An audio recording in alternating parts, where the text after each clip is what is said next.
Amir's 13. I went to visit Amir after he was operated on. I went very near his ear because he kept repeating something, and he said, "I have a feeling my entire family's dead. Everybody I love has gone to heaven. I wish I had died too."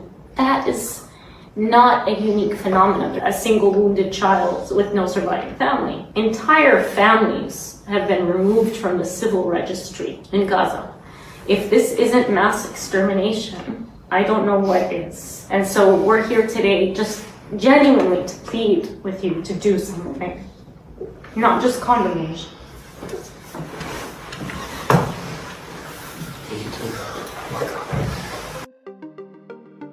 It starts with a simple question and ends in objective reality. Through our journey from there to here, we find one another and ourselves. And as the next 24 hours breaks free from our last, we gaze onward in reflection of the day.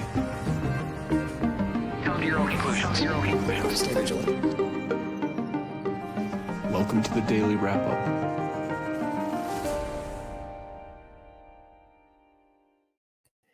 Tuesday, July 22nd, 2025. Thank you for joining me today. Sad clip to open with. We're going to make sure we focus today on the starvation that is continuing, the campaign of starvation against the Gazan people, the Palestinian people. Today, we're going to cover quite a bit. Follow up. I've been doing a lot of interviews lately, which I really enjoy doing. And as I'm struggling with time and resources as well, just try to get back on track with doing this as much as I want to, I've noticed that I've just been kind of drifting over. It's a lot easier to do these interviews throughout with everything we're juggling. Nonetheless, it's important. There's so many good interviews to have out there with people, the perspectives that I may not present, that we may not see, but it has taken a lot of the time away. And so today in general, I think it's going to be a little bit of catch up on some of these things or follow up some things we discussed. But today in general, what we're going to be highlighting is a couple of points I'll highlight to start about some discussion we had this morning with Derek on an article he just recently put out. I want to focus on some more the general topic is if U.S. citizens at threat being arrested or potentially deported, and what's been happening in some highlighted cases. In one case, a U.S. veteran, U.S. citizen who was recently arrested and what he went through. We're going to talk about mRNA, vaccines, and a point about where that's going with the current administration. And, in a way, sort of a victory lap of realizing, what is now being forced in the conversation. And let's be clear, not because of what the current administration is doing, but nonetheless being acknowledged through, highest levels of conversation that we were right about what we were saying. And I mean, all of us in the conversation of what these things were from the very beginning. We're going to follow up on how important that is. Talking about, of course, the Epstein story, and really there's two separate parts to this. As I titled it today, as Misty, I think Comrade Misty on Twitter, as well as Steve from AM Wake Up, Slow News Day, framed it as reverse Russiagate. And I wanted to touch on that because I thought that was really a really interesting way to look at this. And I completely agree with how it's playing out. And that no way means, anything other than it's the way it's being used. And we'll go into the nuance of that, not to go into start.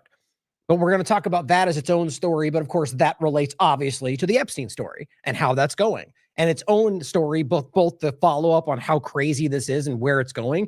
But again, just to highlight the embarrassing kind of meltdown, which is important and I think a good thing, of the mainstream alternative media around this. It shows you what they really are. It shows you what their interests are, clearly not the truth.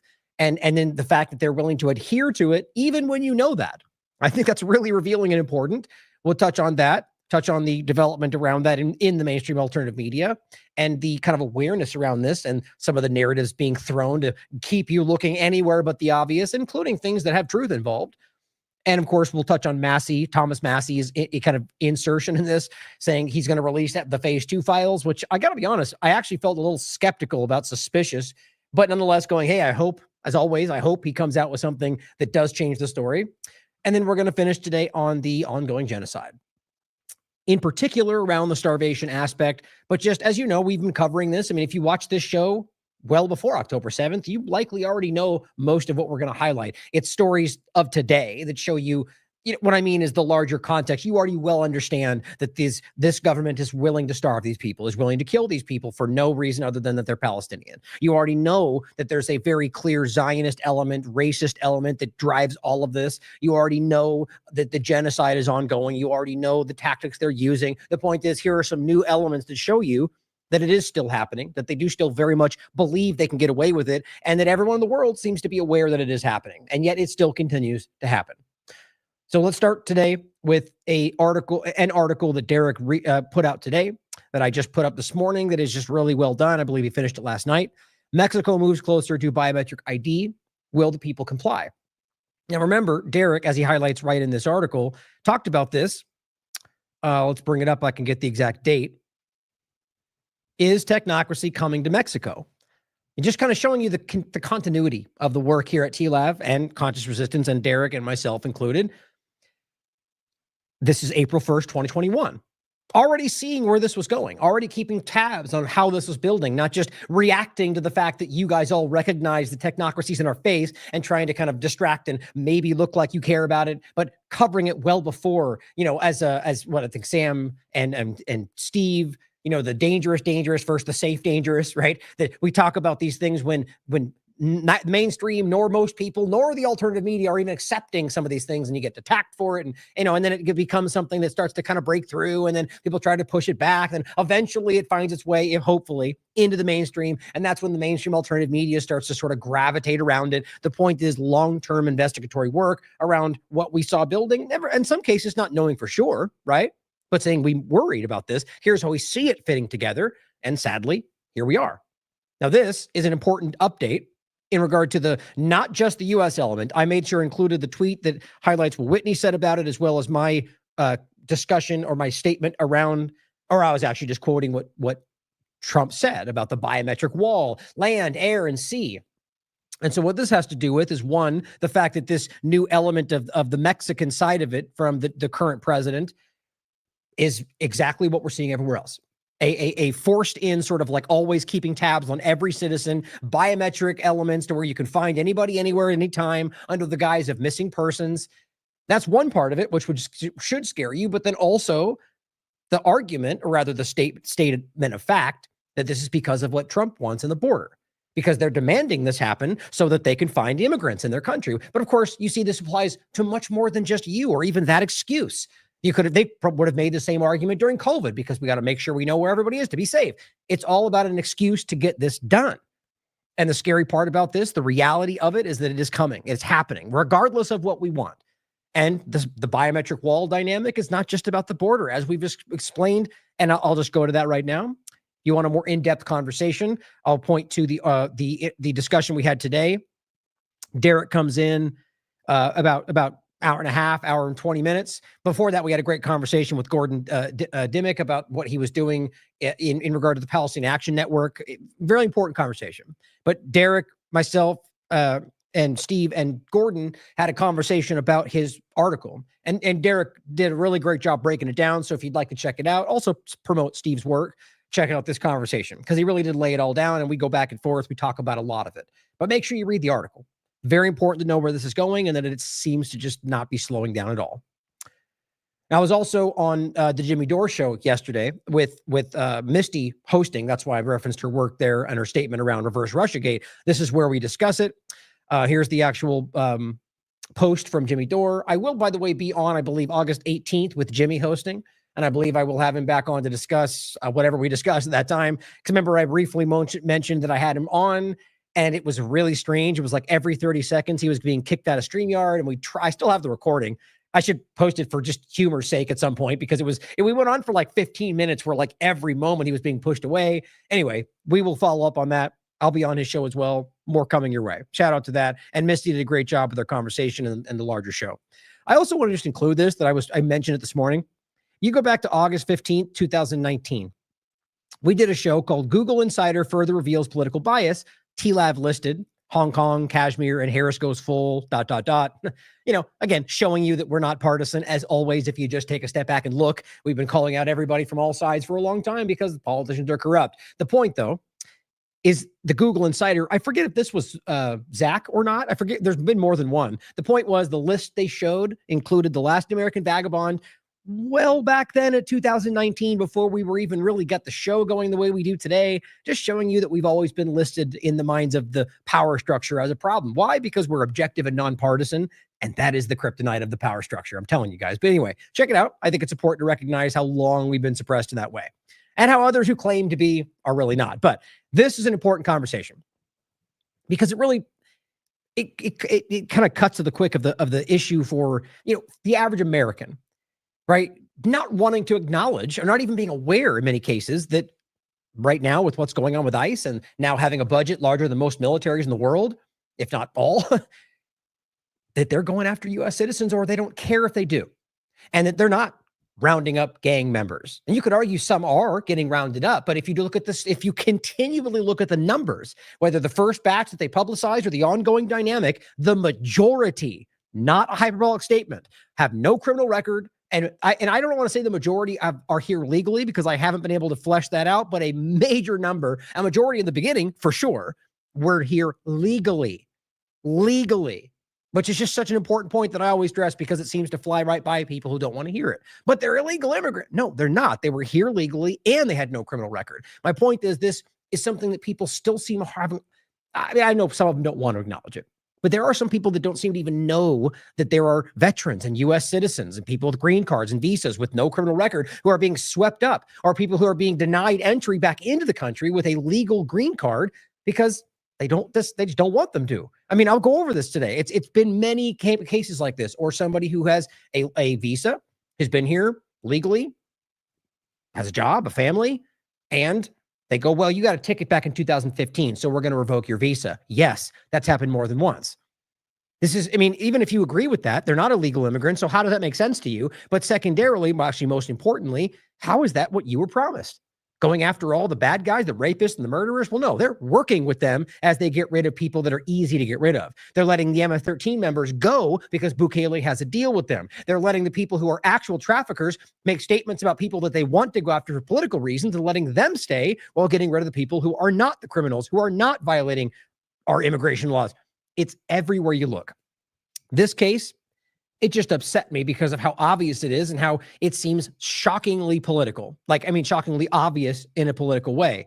That sounded weird. And it's very obviously political. It's about politicized. It's because it has to do with California, cannabis, and that he was just present with brown skin. That's the story here, guys. It's not hard to see. These are everywhere you look. I mean, this is just one, and I'll give you a few more examples.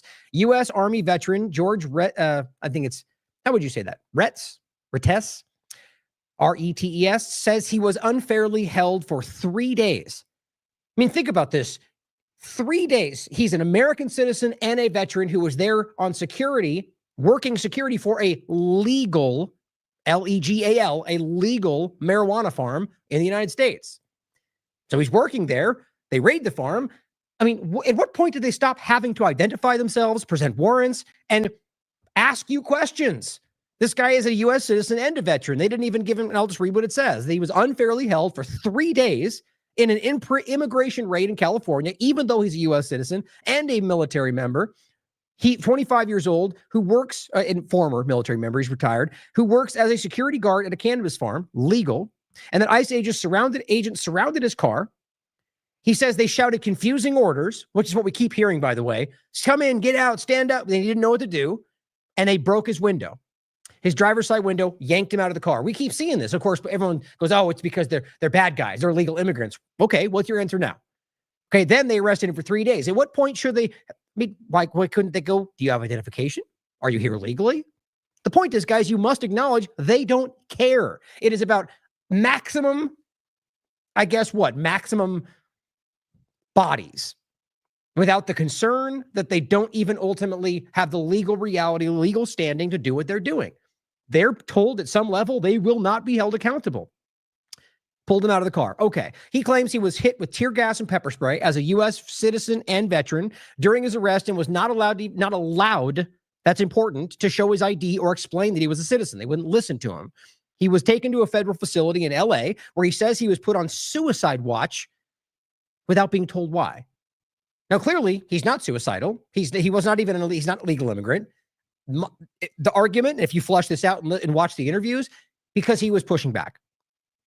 I'm not an illegal immigrant.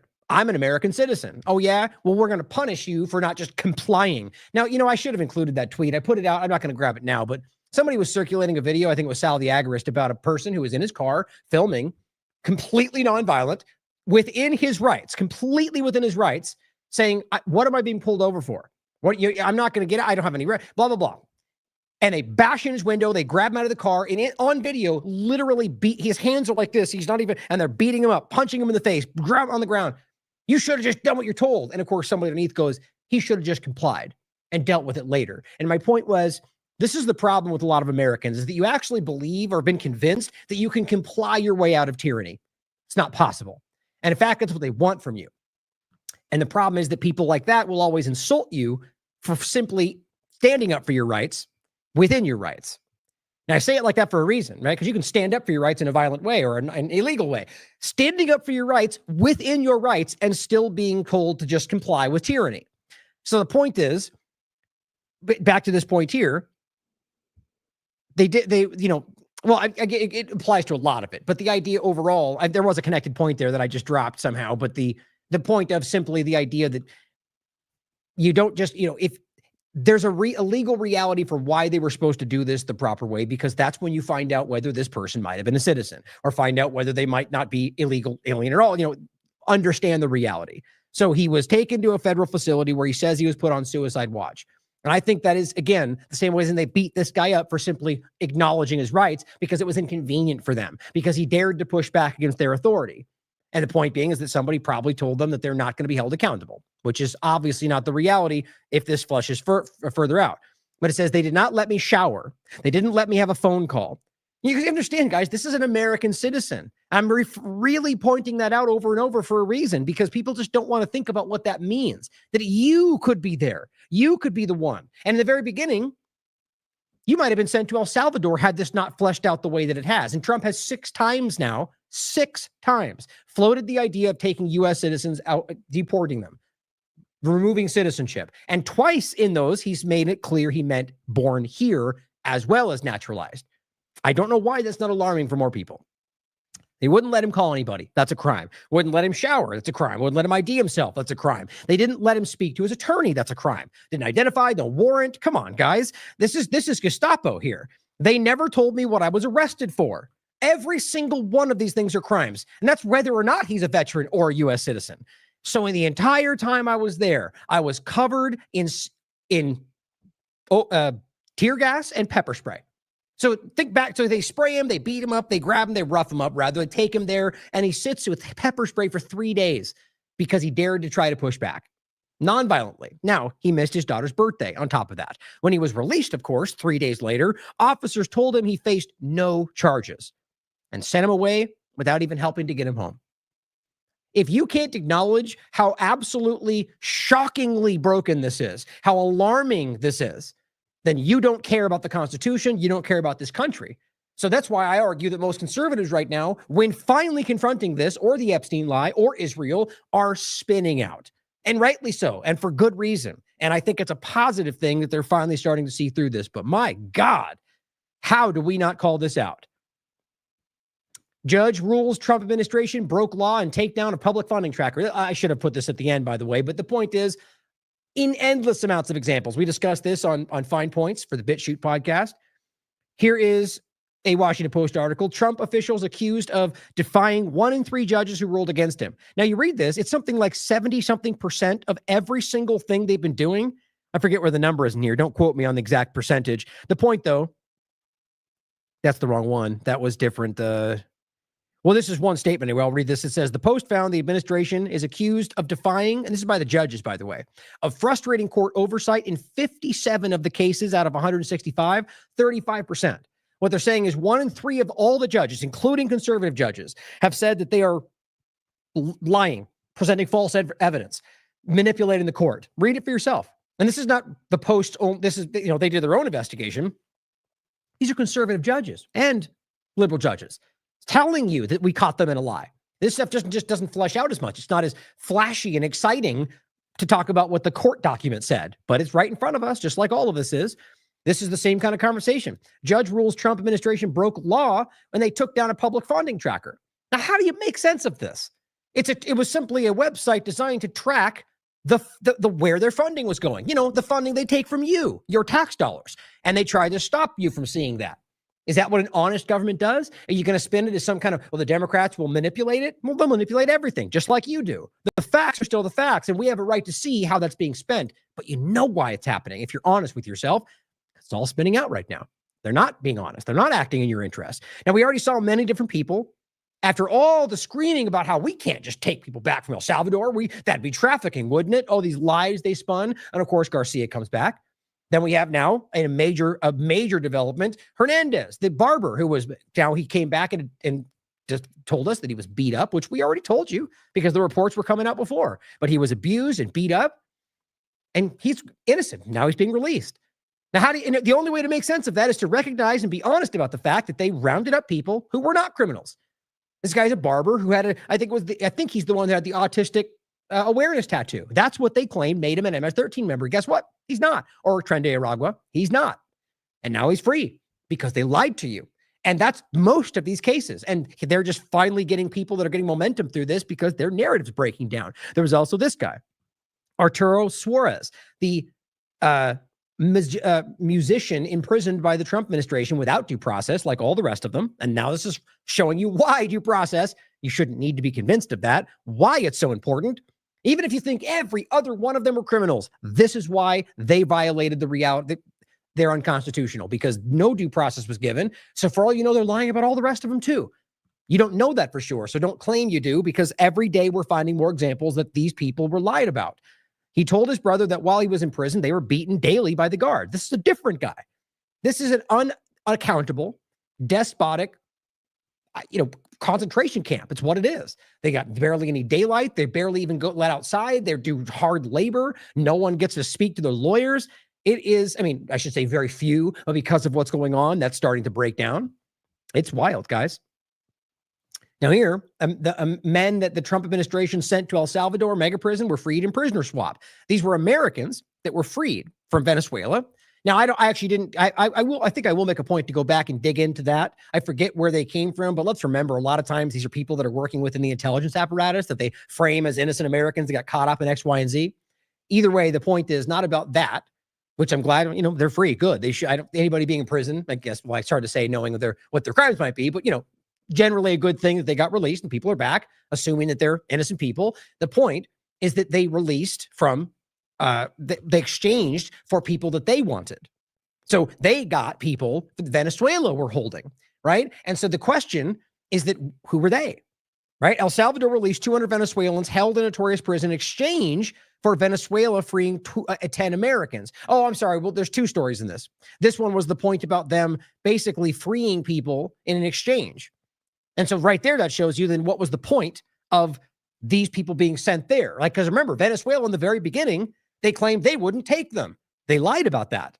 That became very clear. And so now it's coming back out. They lied and they just did the deal they probably could have done in the first place. But secondarily, there's exchanges for people that remember the deal of Bukele with MS-13. This is not something we should be disputing at this point. It's coming out every which way. And so the reality that he made a deal with these groups, my question from the very beginning about Garcia, about any of them, was there something more to this? Even still with Garcia, I feel sense there's something more about that story. What did they know about what Bukele did? What did they know about something here? And so my point is about wondering what they were gaining from this, because this is a despotic, illegal setup. Everything about what they're doing. He is a Zionist. He is actively breaking the law in every which way. They violated the legal system in regard to the elections. They suspended civil liberties. It's not what anybody pretends we're emulate or what they want this country to emulate, but it is. It's going in the same direction.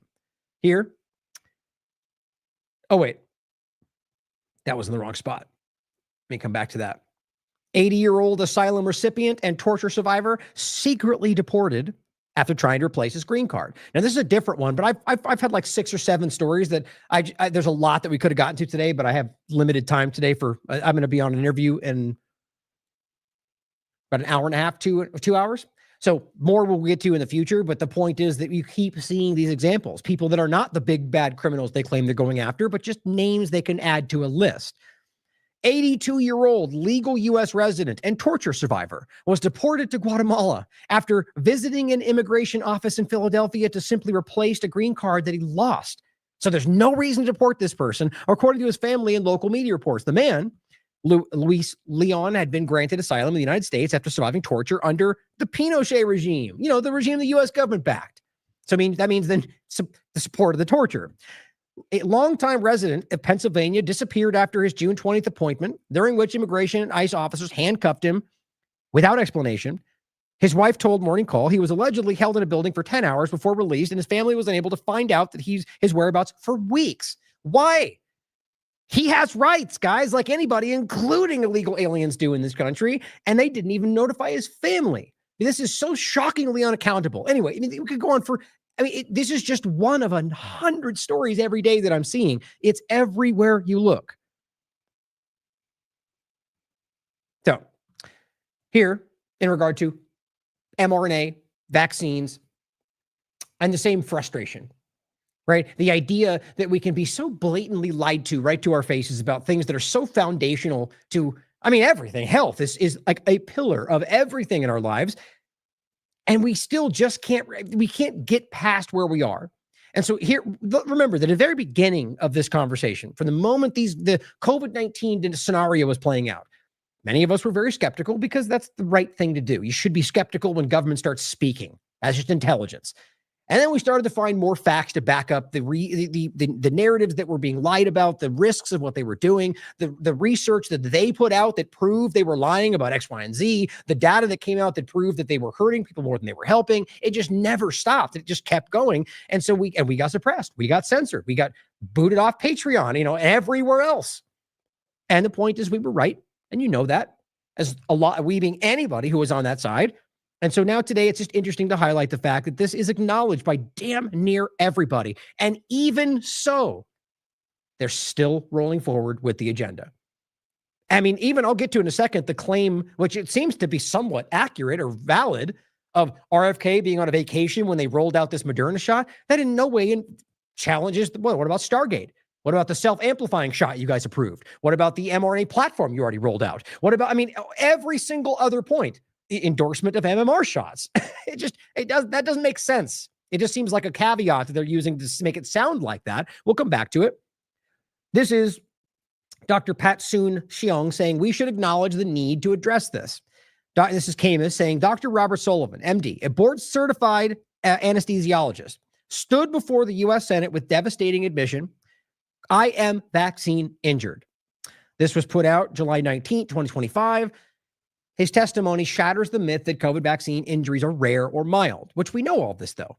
A broken doctor's body, it says doctor's body broken, 3 weeks post-vaccination, he went from elite fitness to heart failure. Remember how much they tried to sidestep this, or all the idea of collapsing athletes that still seems to barely be regarded as fact, even though it was proven by me and plenty of others in 2021, using their own statistics and the reality of what was happening. And that was only a small sliver of the reality of those numbers. Diagnosed with pulmonary hypertension, progressive fatal disease caused by spike protein-induced vascular damage, 50% lung capacity loss. It goes on and on and on. And here you see it testifying and just laying it out for you. Not a conspiracy. This is medicine, and medicine must do better. Here is a clip I'll play for you from John Campbell talking with Malhotra. And it says, a reanalysis of the original Pfizer-Moderna trials revealed. Here's what's crazy. Don't forget, the Donald Trump administration, their FDA with McCary and what's his name? They just came out. What's his name? Sanjay? I forget his name. But the point is they came out and they told you, we looked at the data, we went over these studies, and they're safe and effective. That is what they just told you. Here, a reanalysis of the same data, which, by the way, you don't need to reanalyze to see that they're killing people, 2 to 4 times higher risk of serious harm from the vaccine than hospitalization from COVID. Another thing we were breaking down in 2021 with proof, like a lot of us were, it's not just TLAV. This data was buried, yet it formed the basis for global mandates, coercion, and ruined careers. So the main point is to recognize that the current administration, while trying to sell you on that they're fighting these things, are the ones keeping it going. Well, the data has been clear, and they just told you the data says the opposite of what we all know. It's hard not to keep seeing this. Oh, I think I'll just go past this for time. But it's just them saying what we just read. The bottom line, mRNA vaccines were more harmful than COVID itself, which we all knew. Here is a good clip from Mary Talley Bowden talking to Tucker. And it says, the spike protein antibodies are 10 times higher in the vaccinated compared to the unvaccinated, even years after the shots, which we've been proving. And so is she. So have a lot of us. And I said, in case we forgot about this still major story, that is still very much a problem. But here's what's fascinating to me. Good old Twitter. This is how vaccines work. I can't even believe they do. I don't know what moron thought that and how they sold the fact checker scenario on that. Let's be clear. Vaccines don't work like that. These are injections. These are gene therapy injections, if we're going to be honest about it. Let's be even more open about it. Vaccines from before don't work like that. Even the vaccines from that they claim these things were. That's not what they said. Are we going to pretend now, rewriting history, thanks Twitter, that they claim that they would produce spike proteins continuously? No, they claim the opposite. They said it would be maybe one and done, right? In your shoulder muscle, it's all over. Or were they telling us that once you stopped, you would continue to make them forever and far more than it says, even 10 times higher in the vaccinated compared to the unvaccinated, that you get the shot, that it continues to make them, and that you are 10 times higher forever. Come on. That's not what they promised. They said it would be one. It's done. It's a one to create the reaction, and then it's over, and they're not circulating your bloodstream. Remember all that? So it's really interesting to me that Twitter is going to just simply try to sell you and people that are dumb enough to fall for it, that just because there's a CDC link, that's how vaccines work. That's wrong on every possible count. Don't you find that crazy? I don't even see that many people calling that out. But here is what I thought was so interesting. Okay, so thank you, Twitter, for telling us that's how vaccines are supposed to work. Well, you can only take it one of two ways. They're trying to kind of conflate the current injections as vaccines, or trying to claim that that's what was always supposed to happen with the new ones. Well, you might want to tell American Red Cross, Twitter, because here they are still. I love bringing this up, as you know, because they're still floating this. This is still sitting there. Here they are from September 2022. And if you check their data right now, they still make the same claim. We don't label blood products as containing vaccinated or unvaccinated blood, as the COVID-19 vaccine does not enter the bloodstream and poses no safety risk. Both of those are false statements. They know that because I've been retweeting this for the last 3 years. Yet another peer-reviewed study finds you're wrong. It literally says that what they're claiming doesn't exist. The spike proteins in the blood up to 28 days after and years after that we now know. That's one of many studies down here that I've continued to retweet. And they keep saying that. So isn't it interesting how different these narratives? I mean, we're being played, guys. That's the thing to take from this. Red Cross knows they're lying. Twitter knows it's lying, or whatever mechanism is being used there. We're trying to be something is trying to deceive us. And here we are with them still pushing this line.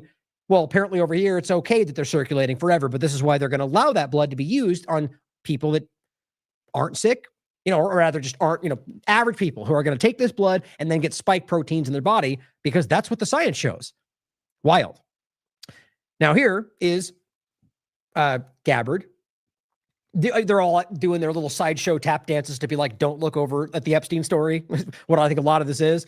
And so this one could very well be in another category we'll come back to. But here she is trying to push the idea that, well, actually, let's just be clear, stating the fact that what happened with Fauci was a crime and that we should be arrested. And, well, yeah. But as David Icke rightly points out, does this lady not know that Trump was in office when the COVID hoax was played and all that he called, and that he still calls himself the father of the fake vaccine?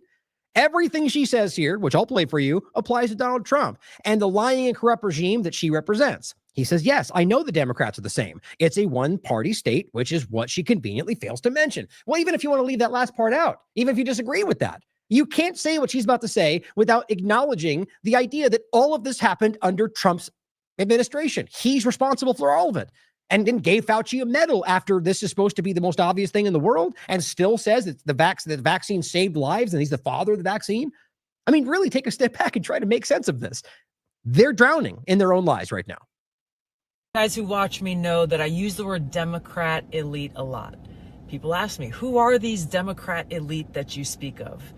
They're elitists. Let's be clear. That means they believe they're better than you, not that they are. They're saying elite. That means they're better than you. Think about that. On top of that, she only started making that kind of statement once she overlapped with Donald Trump, as far as I can tell, because that's about the hyperbolic partisan game that they all play. Before that, she seemed to be going all over, saying things that resonated with people, the real people, not the fake partisan team sport politics crowds. Yes, it's people like Joe Biden, people like Hillary Clinton, Nancy Pelosi, and Chuck Schumer. But it's important to recognize that it is also unelected officials like Fauci. Wink, wink, deep state. Yeah, that's all of them, right? That's not one side or the other. That's what they're trying to lean into, though. But let's just even say that's a separate point. Yeah, those are elitists, that's for sure. Okay, next point. Who has shown throughout his entire career serving under both Democrat and Republican administrations through his actions that he serves his own interests and the interests of big pharma and big government consistently over the interests of the American people. How long have I told you Fauci was the scapegoat? I could be wrong still. Maybe I actually I'll still on top of that statement argue I find it really hard to believe he'll ever actually be held accountable, because all that does is lead back to Trump and then the larger story, which is all of them. But either way, even by reputation, it's easy to see coming. Right? He's the one that can go, it's all Fauci. He's the mastermind. We know that's not true, seeing as how both Biden and Trump have all carried out the same agenda. So, I mean, if you're going to say that he did that, why is Trump still telling us those things are safe? You just can't make sense of this if you have a brain cell, let alone two to rub together. The insidious part about this is that he and others take these actions and abuse their power in the name of working for our best interests, when in fact they are doing the exact opposite. For example, as you remember, during COVID, Dr. Fauci demanded that we place blind faith in him and the government. They said, that's Trump. Just in case you're confused, that's Donald Trump and Biden and the rest. But at that moment, that was Donald Trump. Just trust us. Just trust the science, that we are acting in the interest of your public health. We being Trump and Fauci and everybody else on that team. But over time, we saw what it was really about. It was about control. You may have. Trump doesn't say that. Trump still thinks it's a safe and effective vaccine. The FDA that you work alongside just told us the science said it was safe and effective. Just in case you missed that. It was about more money, huge amounts of money. Money was a side part of this. Money was, I think it's actually the most obvious of the whole thing, that money, I don't even think was the driving factor behind it. Money was a benefit. Money was a byproduct of their agenda. But I mean, there's always parts and people and moving elements that do care most about the money. But if you look at the agenda, are we really going to pretend this was about money? Our taxpayer dollars being put directly into the pockets of big pharma. Yeah, they know we don't trust these things. Remember when big pharma, the phrase was a conspiracy theory? It's like when Trump came out the first time and was like 9/11, lock her up. The Fed, he was just like I said then, he was simply tapping in to what was an already growing awareness movement. Not that they all had the right information, but that people were starting to ask questions that we weren't normally allowed to ask. It's only gone way further to this day. But the point is, they're just trying to do the same thing, which we'll go into more in a second, about how they're trying to deflect from the Epstein point. But okay, back to this, right? David Icke's point. How are you going to say something like that while you understand that we all know that Donald Trump was the central role in that example? But again, it's not to say one more than the other. It's just your U.S. government, left and right. But the point is about in that moment. But here's MAGA voice saying, holy SHIT, here's Gabbard exposing tons of Democrat elites, including Fauci. What do you mean exposing? Because you just say they're elites? I mean, think about how dumb this is such cheerleading. Because she goes, they're elites. And he goes, whoa, they said they're elite. Or is anybody confused about that? We all know that that's the group. It's just a funny way to always react, like always at an 11. Everything they say is like hair on fire, the most important thing in the world, even though it usually isn't. Now I see why Democrats worked overtime to stop her from getting confirmed, because she points at them as people in power. It's silly. I mean, obviously what David Icke is saying is the real point. This seems like a deflection away from their involvement. Now, RFK Jr. posted on July 21st, yesterday.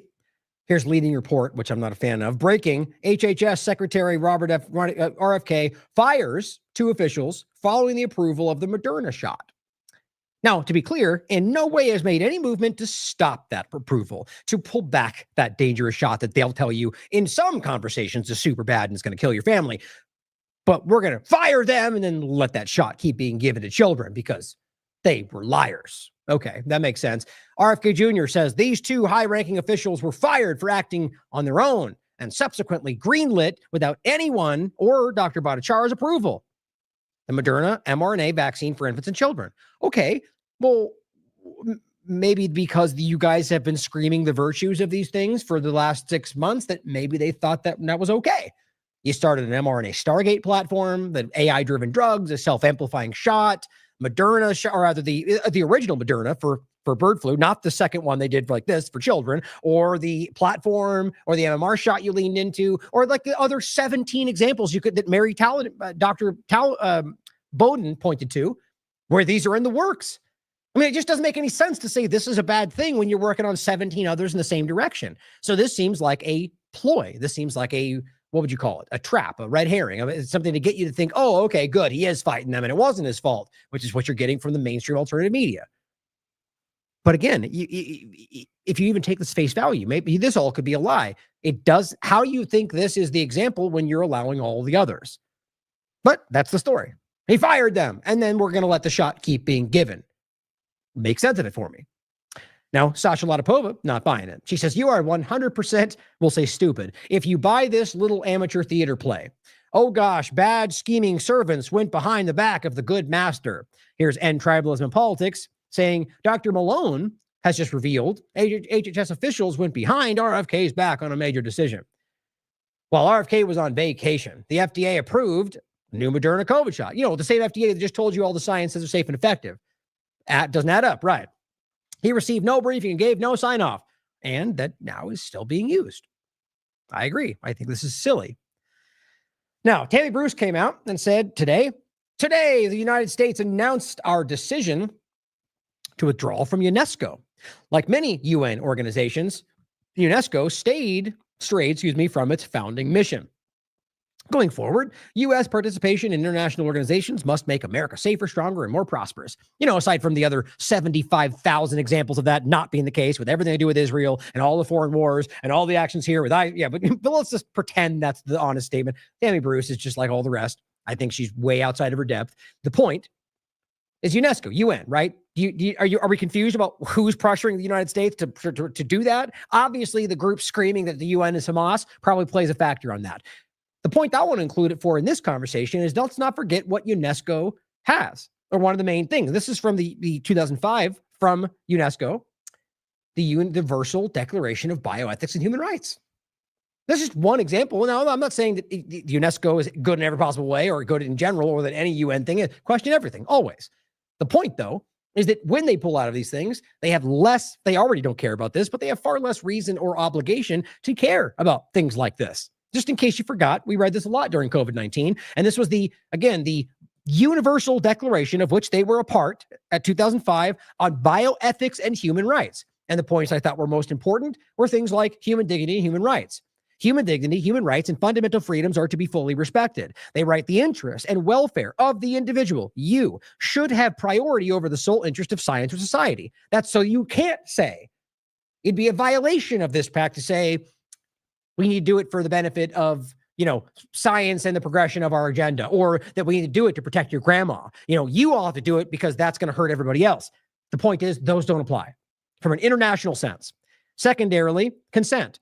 Therapeutic medical intervention is only to be carried out with the prior free and informed consent of the person concerned based on adequate information. Neither of those things happened. We weren't given informed consent. We weren't given adequate information. The consent as well should, where appropriate, be expressed. It was not, and may be withdrawn by person, you, concerned at any time for any reason without a disadvantage or prejudice. None of that happened. Now, if they don't feel like they're a part of it, let's see if it has any less effect at all. The point is, these are the things that they're disassociating themselves with. I think we know where this goes. And of course, Maha, last point, which is just, the thing we were joking about I was joking with Misty on the Jimmy Dore show. So Steak and Shake comes out and says, starting August 1st, Steak and Shake will offer Coca-Cola with real cane sugar in glass bottles. America deserves better. So this whole thing was such a weird kind of sidestep. The first thing was that we did, this is a monumental shift for Coca-Cola. Well, Coca-Cola came out and said, we're not doing anything different. So what it seems is that the certain locations will just start serving whatever, the bottles from Mexico, wherever they get them that use real cane sugar, those still do exist. So this is a token. It's not even real. There's not a real, and on top of that, and I will say in a small way, it's a positive step. Cane sugar is a hell of a lot better than high fructose corn syrup. He says, Maha is winning. And I simply said, yeah, they roll out an entire direction based on AI-created mRNA shots for apparently everything. MMR shots, support. Fluoride in your water, they now are appealing that removal.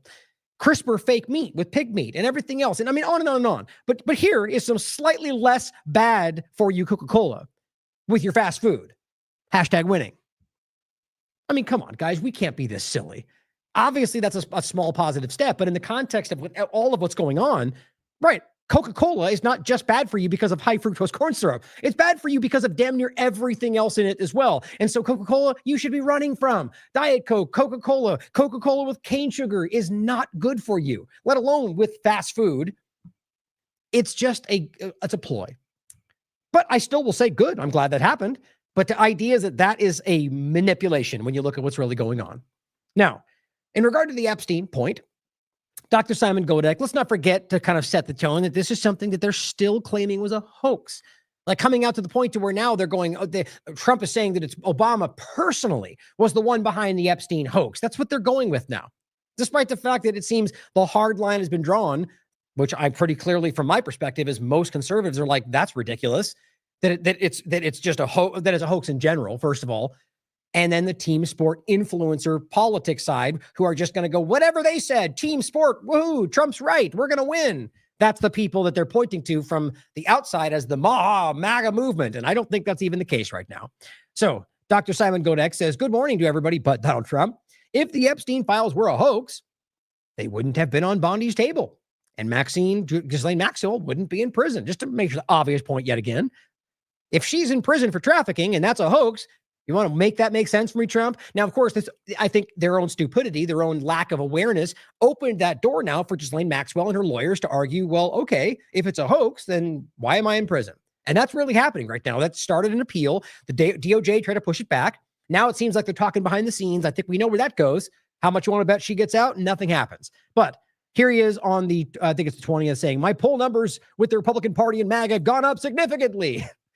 This is why we don't trust polls. Since the Jeffrey Epstein hoax was exposed. I mean, come on, guys. That's got to be the dumbest. I flatly don't believe that. And then it says radical left Democrats and just troublemakers. So he's calling anybody out there who doesn't agree that this is a hoax. I mean, all the people that were taking it on that side because of where he put them, he's now calling you troublemakers, weaklings, Democrats. They have hit 90%, 92, 93, various polls, right? Polls that are selectively applied to very highly MAGA Trump side. It's so obvious how they play these games. The general election numbers are my highest ever. People like strong borders and all of my other things that I've done. Way to sum that up well. God bless America. Well, first of all, I thought this was interesting. Annie posts this for all you MAGA who keeps asking why Biden didn't release the files. Well, it says, this is just a screenshot. Biden didn't release the files, or the Epstein files were sealed by a judge after Ghislaine Maxwell's trial. They weren't unsealed until January 2024. Now, there's a point to make about whether they could somehow unseal that in their own way, but it says, so no, Biden couldn't release what wasn't legally available. Biden didn't run a cult. He led people to, that's the rest of everything else is going to be like, I think Biden did, just like the Trump side did. They're all lost in the partisan game. But the point is that the narrative of why didn't they? Well, they wouldn't have. Well, there's a different point to add to that. Let's be clear, by the way. I think it's because in any sense, they're all guilty. They're all either implicated on this or they're all part of the same team, which is the obvious answer to why wouldn't Biden have released it? Because they're all on it, because they're all part of the same team, because they're not really fighting each other. I don't know for sure, but that would be my answer to the obvious why. But here's Pete going, hey, Grok, what do you have to say about this? I just find this interesting. It says the Epstein documents were sealed by court order until unsealed in January 2024. So Biden couldn't release them earlier. The judiciary handled it independently. Trump promised more disclosures during his campaign, but his administration has faced backlash for delays and alleged blocks. Though recent orders Bondi 2025 have released phases. No Democrat campaigned on this, mostly true, with nuance on Trump's role. I just thought that was interesting, the timing of the change of that. Now, here's what we're getting. This is Michael Tracy calling out Bannon and Alex Jones. This is amazing stuff. Bannon and Jones joined forces to explain how the Epstein files are part of a long-term criminal conspiracy against Trump. And his problem is purely PR, not by not communicating the nature of the conspiracy. Is that possible? Of course it is. Question everything. That's obviously a possibility. Is there evidence to back that up? I mean, you realize how they keep floating this? Is there any evidence to support that claim other than insinuation or that they would do that because they hate Trump? That's not evidence. That's opinion. I said, how embarrassing. Does anybody really buy this? I don't think conservatives are buying this. You know, this idea that even if you buy this now, that means Trump lied to you this whole time. That Bondi lied to you this whole time. That Bongino and Cash lied to you this whole time. So either way you look at it, that's unsettling for people that want to believe in these people. And so Jones, like I told you, is right back to the game. We're right back to, the whole, well, he might be the Antichrist, but yeah, you played that for about half a day. Now it's like Trump, he's the best. He's being lied about. Deep state. Here's Clinton. Look over there at Obama. That's what's happening right now. Here, another example. Gunther Eagleman says, breaking news. This guy's opinion. That's what this is. Representative Tim Burchett says he has a gut feeling that the Biden administration altered the files. Well, why would anybody report that? Only blind supporters and team sport politics and children supporting their favorite person. Come on, guys. Breaking news. This self-serving politician says he's got a feeling that the thing that helps him and their team happened. God, these people are childish, man. That's what I posted. I forgot about that. It's just like, God, it's so silly. Here, Dr. Shiva made some points on this. And I think this is worth your consideration because he includes a lot of court documents that back up what he's saying. So he says Donald Trump is covering up for child rape and trafficking. And he goes on, but this person says, you want me to believe in 2019 there was damning evidence and Biden didn't really? Same old statement because Trump started that. Well, yeah, maybe because they're all on it. Can't you factor in that very obvious possibility? I mean, the idea, anyway, just especially if Trump was involved. Cracker Jacks. I mean, think about it. You're the one telling us that Biden's a pedophile, right? So you could very well piece together that he might be on the list too. So then that would be why he wouldn't release it. Doesn't that seem obviously logical? But it's just a thought. But here's what Dr. Shiva said. You are dumb. Biden and Trump are on the same team. Exactly. But here's what he said. Donald Trump is covering this up. Here's the evidence. Note, he says, one need not be an MIT PhD, which is what he is, to come to this obvious conclusion, but I will lay it out simply. Summary. The DOJ and FBI has thousands of photographs and video recordings of the adults committing child rape upon children. President Trump has directed his DOJ and FBI to not release this evidence. This is the cover-up. Now, you can decide for yourself the validity of his statements. The substantive facts, 1, there's evidence in the possession of the U.S. Department of Justice and the FBI, which is what they claimed. Videos and photographs of the adults committing child rape and their child victims, which again, they have insinuated that. That's the way I said it like that because they could be lying, right? But again, it comes back to whether they made these statements and now that they're changing their narrative. That's what they were claiming. Right? Bondi actually made that explicit statement. Remember that? Like very clearly on an interview with Fox, I believe. Statement 1 is based on on one important body of evidence, among others identified in addition to what I said, a July 8th, 2019 court memo right here, which you can read for yourself. So this is what I think is so important to be able to look down the documents for yourself from before that verify that they're now covering this up. The memo referenced in number 2 was written and issued by then U.S. Attorney Jeffrey S. Berman. Less than 1 year after Berman issued that memo, he was fired by Donald Trump and Bill Barr on June 30th, 2020. Yes, Berman was fired by Trump and Barr. On page 9 of this court memo issued by Berman, it states, quote, in a search of the New York residence on the night of Epstein's arrest on July 6th to 7th, 2019, pursuant to judicially authorized warrants, law enforcement officers discovered not only specific evidence consistent with victim recollections of the inside of the mansion, further strengthening the evidence of the conduct charged in the indictment, but also at least hundreds and perhaps thousands of sexually suggestive photographs or fully or partially nude females. That's in the court document. Some of the nude or partially nude photographs appear to be of underage girls. Additionally, some of the photographs referenced herein were discovered in a locked safe. in which law enforcement officers also found compact discs and handwritten labels, including the following: Young and a name, and another plus another name, miscellaneous nudes 1 and girls pics nudes. 6, Pam Bondi, Attorney General of the United States, and Kash Patel, Director of the FBI, have in their possession this evidence and others. Epstein maintained a curated video library of adults, his clients, and their victims. Number 8, the DOJ FBI Joint International Memo, July 2025. That's one's here. I'll include these.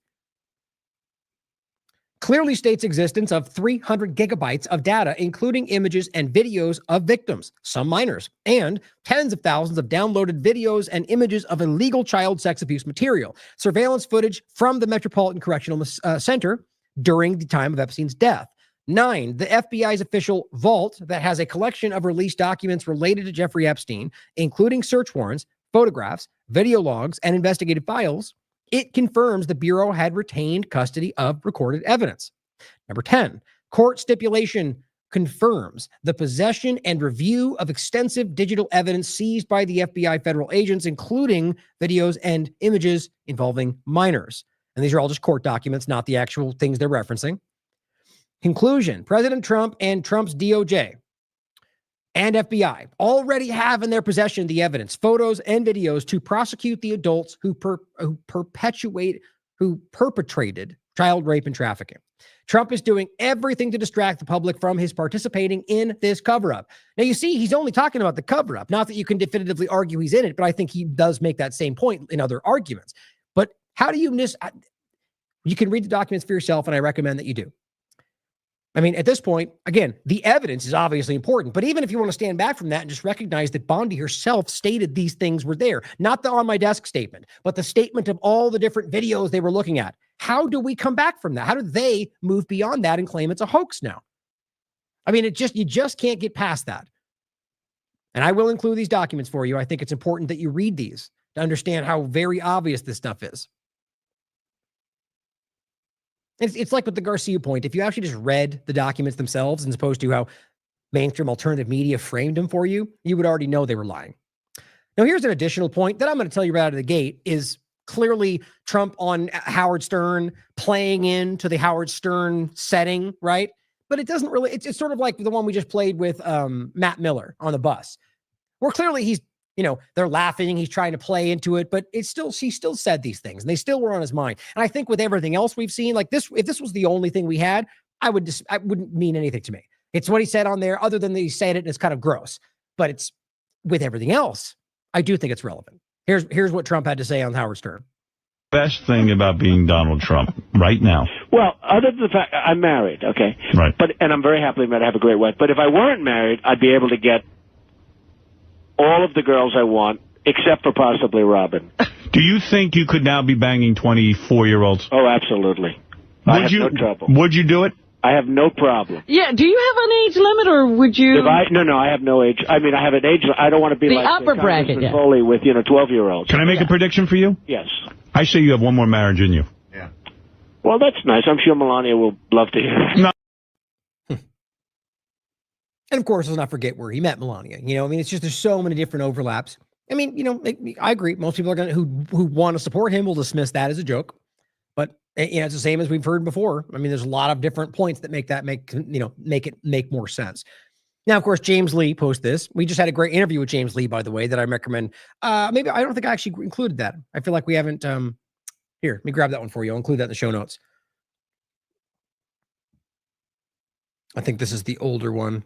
Yeah, this is the first one we did. It's a great interview about his mini documentary. But here is the other one right here.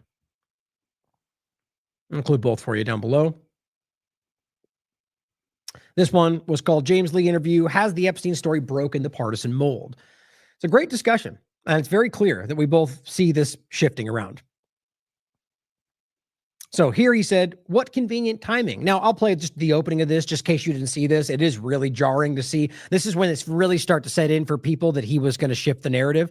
Here's what he had to say about this before, about, you're still talking about Epstein. This was right when this was going, this is at its peak when people were expecting him to break, here's all the documents, and this is the kind of thing he was saying. Jeffrey Epstein, it left some lingering mysteries. One of the biggest ones is whether he ever worked for a American or foreign intelligence agency. The former labor secretary, who was Miami U.S. Attorney Alex Acosta, he allegedly said that he did work for an intelligence agency. So, of course, right when they start asking about his connections to Israel, this is what Trump's response is. could you resolve whether or not he did? And also, could you say why there was a minute missing from the jailhouse tape? Yeah, sure. If Could I just interrupt for 1 second? Are you still talking about Jeffrey Epstein? Wow. This guy's been talked about for years. You're asking, we have texts. And you know where it goes. I mean, I can't believe he did that. That was really clumsy and obvious. I mean, on top of you talk about the Israel connection, but, you know, also the missing tape, which, by the way, we now know that there was about 2.5 minutes cut from that and that they were spliced together. Like, they did that, guys. There's no way around that, unless they were just that incompetent to not look for themselves before they put it out. I mean, they spent time investigating it, right? So both points he brings up, clearly, I think, were inconvenient for them. And so he pulls away from it.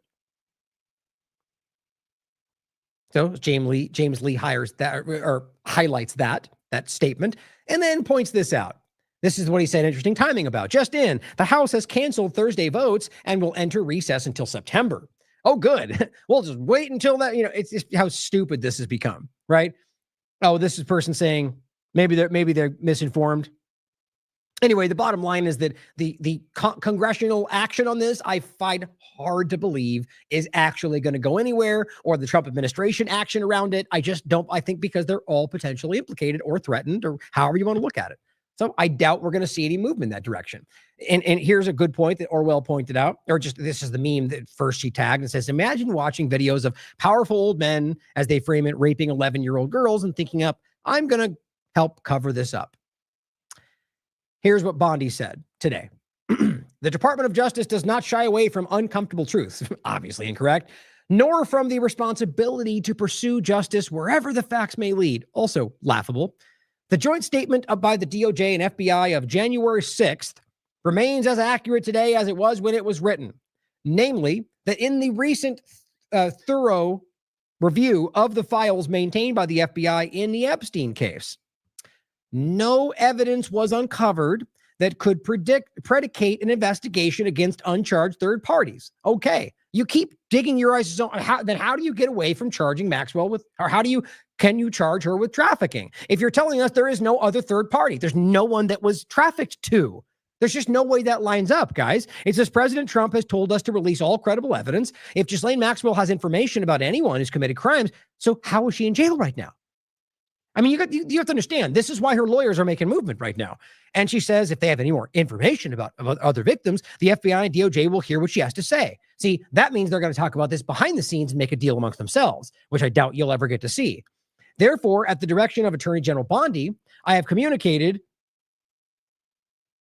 Oh, I'm sorry. It's a statement by Todd Blanche posted on Bondi's account. And it says, therefore, at the direction of Bondi, I have communicated with counsel for Miss Maxwell to determine whether she would be willing to speak with prosecutors from the department. Well, let's be clear. She's already been screaming that she wants to talk to somebody. Clearly, that's the case. I anticipate meeting with Maxwell in the coming days. Until now, no administration on behalf of the department had inquired about her willingness to meet with the government. I mean, are you kidding me? So neither Trump's administration, Biden's administration, or anybody else. Like, I mean, okay, then how about until right now? How about said Trump's been in power? You're telling us you've been investigating the Epstein files for months and you haven't even mentioned or reached out to Maxwell? You see how there is infinite amount of directions right now that show you that they're clumsily, poorly, ineffectively trying to deceive you or to manipulate you right now. Now, Benny Johnson, of course, comes out, bad news, whatever they said, hooray, it's the greatest thing in the world, cheerleading. AG Pam Bondi just announced she's meeting with Ghislaine Maxwell to expose the truth about Epstein. Right, because governments don't lie. That never happens, right? A truly unprecedented move. How is that unprecedented? I mean, other than the sense that they just claim that nobody's talked to her, but it's not unprecedented to talk to a person who's involved in an investigation. This is just childishly, this is cartoon cheerleading, guys. This is what he does. Bondi seeks to find uncharged third parties and further evidence of Epstein's child trafficking operation. But, you know, the very thing that Trump right now says is a hoax. Have fun with that, Benny. That we know you'll never acknowledge that. Not in the context of, look, he's lying, or what she said proves that. You'll just cheerlead for both in separate moments. Bondi has also ordered full further disclosure of the FBI and DOJ. Wow. Wow. Bondi said things. Oh my God. It's worthy of ridicule, and you know it. Quote, therefore, at the direction of Attorney Bondi, oh yeah, the same thing we just read for you. Okay. So cheerleading the thing that they said without action. Typical mainstream alternative media. Sure, if we see something happen and it actually goes a positive direction, we'll talk about it. How much you want to bet this is not going to go where you think it will. Here, Jones says, desperate Democrats go full Epstein against Trump. Signal that Ghislaine Maxwell is ready to testify before Congress to falsely implicate the Trump in exchange for freedom. Okay, wait. So over here you got Bondi saying, and through one of her people saying, we're going to bring her in to get her testimony. And now Jones is saying that Democrats want that to happen, but for Congress, because they want that she's going to falsely implicate. So why is Benny Johnson going, woohoo, Troy, this is all going to change? I don't think you guys have gotten your story straight just yet. I think it's about whatever you think you can say to try to downplay how bad this all is right now. That it's shockingly embarrassing. False. Okay. Why? How about this? How about we just let her speak so we can hear what she says, and and rightly question her because she's a sex trafficker and a criminal. But let her talk. Somebody just let her publicly put her testimony out. But everyone's already trying to get ahead of it. If she says Trump's on it, she's already lying. These people have they are circled the wagons. We're defending Trump at all costs, despite trying to constantly play it like we're being critical. I only call balls and strikes. Really? Okay. House panel moves to subpoena Maxwell. Right. So bring her in. Let her speak. If Jones is more of the mind that we should let the Department of Justice pull her to a back room and have some secret deal that we'll never see, or rather have to take at face value what they tell you was said, how is that honest? This, at very least, would be public. Or, maybe they won't. Who knows? The point, nonetheless, is that I don't care what I want to hear what she has to say. And then we can discuss the validity of it or whether we can find out she was pressured or not. But the blind statement that that already without any evidence is typical Jones nonsense. Here, Whitney Webb adds to this.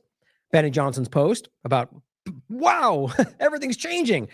Whitney says, Ghislaine will do anything to negotiate her release and or prevent her from being harmed in prison if she believes her life is in danger. This is the ultimate way to both avoid releasing the bulk of Epstein documents still held by the government and still seem like they are pursuing justice in the case. See, this is what honest discussion looks like. You're not going to get that from the mainstream alternative media. Don't be fooled, she says. Maxwell will name the names she's told to so she doesn't end up like her father, Epstein, or Jean-Luc Brunel. So when they pull her in the back room, probably with some Mossad circling around, what do you think is going to happen? No, but we shouldn't assume that either, right? In the same direction. That's why we should wait to hear what happens and gauge it appropriately, not try to jump ahead and state narratives that will get you to think one way versus the other. The point is that clearly, is it possible that this is all constructed by the Democrats to go after Trump? Of course it is. Evidence is what matters, but see, this is the difference, is that obviously that's a possibility. And if that pops up as the evidence-based reality, that's the first thing we'll report. There's a big difference in what we're seeing everywhere else. Now, it says this could also pave the way for the pardon Ghislaine Maxwell, or Ghislaine movement, which, aside from Ghislaine's own family, seems to have really been started by the Thiel-verse operative Chuck Johnson a while ago. If they have Ghislaine testify, they say what she's testify and say what she's told to say, they can reward her with a pardon or reduce her sentence. Her testimony will be hard to trust given the stakes for her and for Trump administration. I agree. So that's why we have to wait and engage with that as it comes. Whitney is very knowledgeable about this more than anybody else. And that's why it matters. Now, of course, here's what they're saying. The mainstream alternative media verse trying to kind of downplay, hide, distract. The Obama part of it is just embarrassing. This is the reverse Russiagate kind of deny. In case you don't know what that means, it's obvious to anybody with, investigate, anybody who looked into the full body of evidence, that this was a manufactured psychological operation. Not that there wasn't elements, like you could argue that there was, let's put it this way. Every single government, in my mind, is always trying to do this, is always trying to influence in subtle ways, usually, so they don't have some bombshell like this, trying to influence the outcome of anything they think will benefit or hurt them. This is just basic. The U.S. government, by the way, does it more than anybody I've ever seen in history. The point, at least in living memory, is to say that clearly there's obvious evidence that there was manipulation going on. Obama should be in jail. I don't disagree with that. The timing of this is obviously ridiculously suspect, which mostly conservatives are calling out. But secondarily, and I think even most importantly, I don't think Obama's going to get even, if there's an investigation, mark my words, he will not end up in jail. Now, I could be wrong, but the evidence, the history, the precedent, everything shows you the same thing. They never go to jail. Not Trump, not Hillary, not Clinton, any of them. They get slaps on the wrist, they get a reputational damage, and they quit their job. And the rest is all narrative. And people, they're going after Trump. Well, what's the outcome? Maybe you're right. Maybe I'm wrong. But what's the outcome? I hear a lot of narrative and I don't see any action. Don't see any out. He's not in jail. He didn't get, maybe some financial issues. Anyway, this is what the Patriot Oasis puts out. This is Michael Flynn saying, General Flynn calls on the Department of Justice to confiscate Obama's passport and others in the name of Russiagate documents. Okay. In this case, the idea of the evidence, if you want to go through this, then do it right. Present the evidence, have something done through actual legal channels, and present the evidence and charge him with a crime. The idea that they're pulling the passport and, this overlaps alarmingly with the issue of U.S. citizens, of passports, of citizenship. It's just alarming how extrajudicial, how, outside the law, the supposedly law-abiding peace president, the Constitution, they're breaking everything. Everything. And it seems by design. I think it's for a foreign country, but you could decide.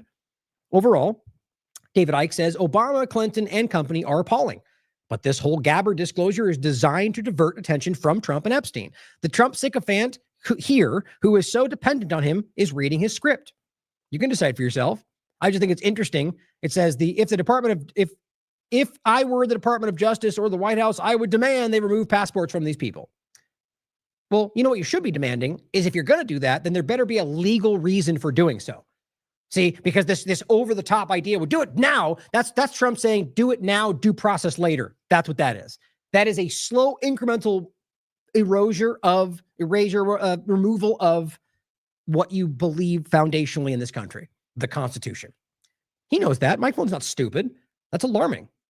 And so again, my point would be, if you're going to do that, then go through it the right way. Present a case that's gone through the FBI or whatever, and present it and charge him, and then go through that process. Under the guy, he'll be a flight risk, obviously, but that's not what they're doing, guys. That's important.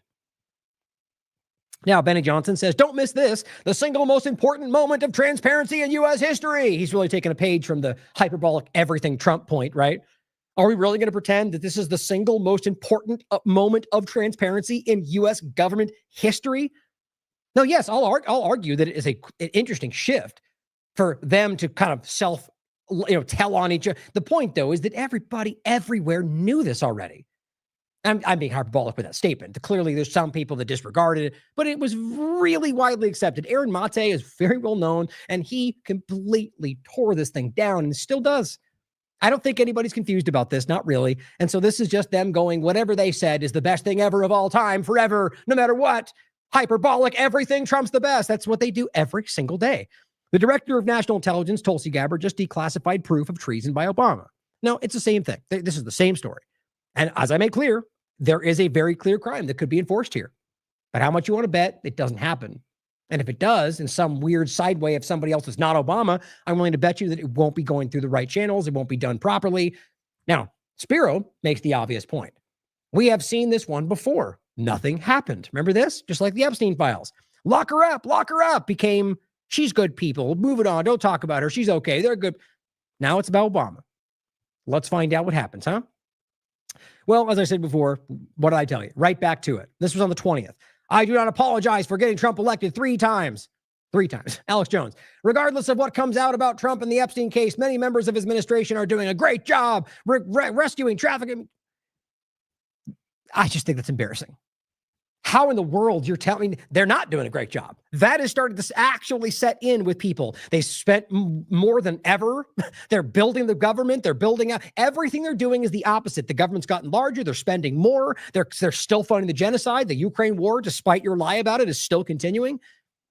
It's just sad, guys, but this is my point. Team sport politics. They're invested. Here he comes out doing this like we all knew. Here's the today. America demands arrests now. And just simply shows all the Democrats. Yeah, I agree. They're all war criminals. Put them in jail. Charge them with a crime and do so.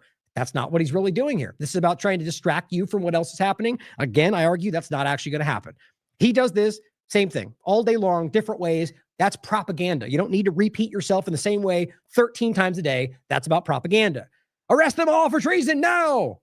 Trump says Obama himself manufactured the Russia hoax. Crooked Hillary, Sleepy Joe, and numerous others participated in this. The crime of the century, irrefutable evidence, a major threat to our country. So Obama personally, did I say Epstein when it first started? I hope I didn't. I meant Russiagate. Mix him up in my head. The point is, in case I said it, that he's claiming Obama personally carried out the Russiagate hoax, which certainly makes sense. Wouldn't surprise me at all. But let's see the evidence that proves the bigger reality, which I'm not even saying doesn't exist. What they've put out already does. And again, we already largely knew they were lying. My point is to do this, not on Twitter, but through legal channels. I mean, look, you guys really think that if they were really going to arrest him, that they would do it like this? Don't you think, like every other investigation, that this would happen, that he'd be arrested at his front door and then you would hear about the investigation? Just think about that for a second. If they wanted this would already be in, I mean, look, I could be wrong. Tomorrow it could happen. And I'll say good. I just don't think it will based on the way they're doing this. Same thing. It's true. Benny Johnson saying the same thing. Breaking. President Trump says Obama himself completely did it. And he goes, it's true. Okay. The idea that it was only, it's the same story, same point. Everyone trying to distract, everyone trying to double down on the statement, and most of which you can't prove. Mass arrests for treason are incoming. Well, that sure sounds familiar. Like military tribunals. And how long have we been hearing that? Well, and this is funny. So basically, Woods, just one of the same lackey, blind Team Sport followers. Excuse me. This is possibly the most alarming act of treason since the Lincoln assassination. I mean, clearly there was a psychological operation. Clearly, it's a big crime because of the shift of, I mean, you could call it a coup attempt, right? Really. But to say that this is the most alarming act of treason, personally, how about the idea that we're being controlled by a foreign government right now? How about the fact that you have people in Congress that are working for a foreign government? I mean, maybe you do think this is more important. I think because the real point is that they're all on the same team. That's not really what this was. I think this was about something different than shifting power amongst themselves. But you can decide for yourself. The main point, as always, is this is right now being shown to you. I don't think it's going to amount to anything you think it will, to distract you from the fact that they're all guilty. And this person says, Grok, what percentage chance does Obama get arrested? It says 0%. It's just interesting. No credible evidence or legal proceedings indicate an imminent arrest. And that's my point. That not that they don't have evidence that they presented on Twitter, but there's nothing actually happening that we can see. Maybe it's secret. I don't think so. And I simply just said, how much you want to bet this is the exact opposite of what's about to happen, which got some pretty people agree. I don't think it's going to happen. Not mass arrests, especially not in that way. Hope so, though. Now, here are some people calling it out, some people seeing through it, some people falling for it. 5 times August. I just am glad to see this. I really appreciate this statement. Because, he was wanted the best from Trump, supported somewhat more the conservative side. Donald Trump Jr. puts out this meme of Obama like the OJ race, basically in the white, when OJ was running from the police, and puts Trump and the big fat JD Vance in the cars and just laughs. 5 times August says this: all memes, no action. I don't find any of it amusing anymore. See, that's a lot of time. For a long time, people just were enjoying the kind of meme warfare. It's entertaining. It's a reality TV show. He says, I don't find any of it amusing anymore. It's exhausting and it's truly insulting, because that's what they're doing it for. Just pacification. He goes, but people will keep clapping along like seals, I guess. See, he gets it. He sees that they're placating. Nothing's actually happening. Comrade Misty says, I can't believe people buy this. Here's the White House. They came after the wrong man. Like, they are cartoons right now. Like, this is idiocracy level propaganda. I was hunted, now I'm the hunter. Like, this is just, there's no decorum with what they're doing. It's clumsy. It is, I think they've lost touch with what people actually think makes sense, other than their, top 3% of the morons on Twitter that scream for whatever they put out. Here, Gun 3 Goodman, speaking of that, says, breaking, President Trump just announced that federal tax dollars will stop being sent to Harvard. Winning!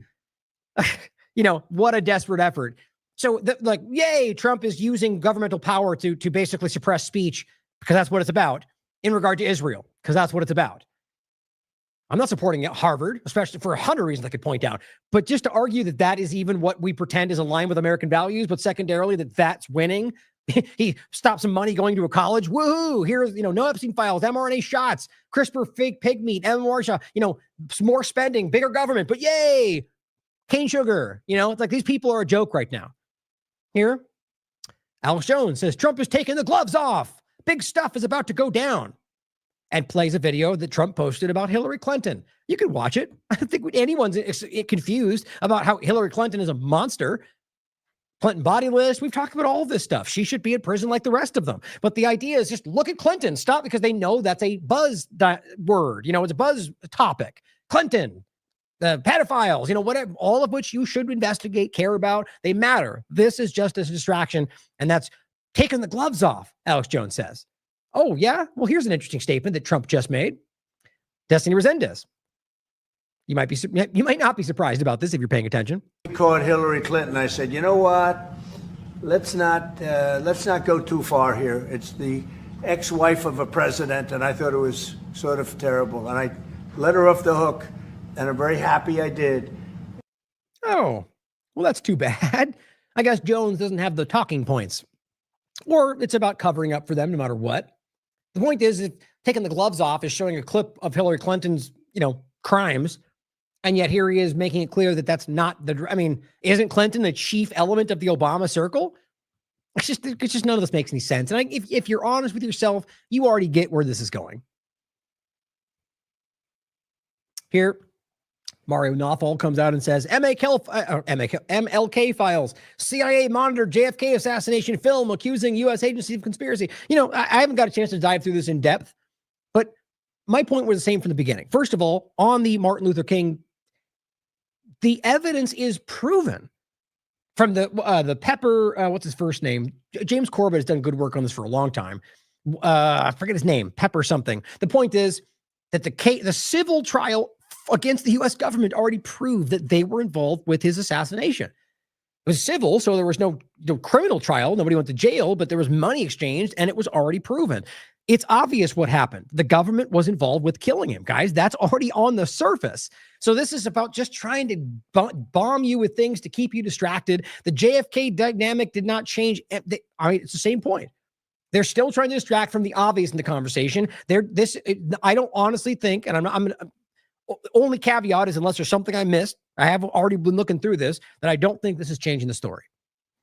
But let's just even say it does in some way that I've missed. Does that not still feel dishonest with what's going on? Let's just even say it is, because they're lying to you. We know that. They're trying to cover this up. And if they even throw you a bone about something, good, that's good. But now go back to the thing they're lying about. Here's Jones saying, Homeland Security Committee confirms the Biden administration deliberately aided and abetted the trafficking of hundreds of thousands of children for sex slavery and slave labor. Interesting timing to come out with this. Now, we covered this when this is the actual document.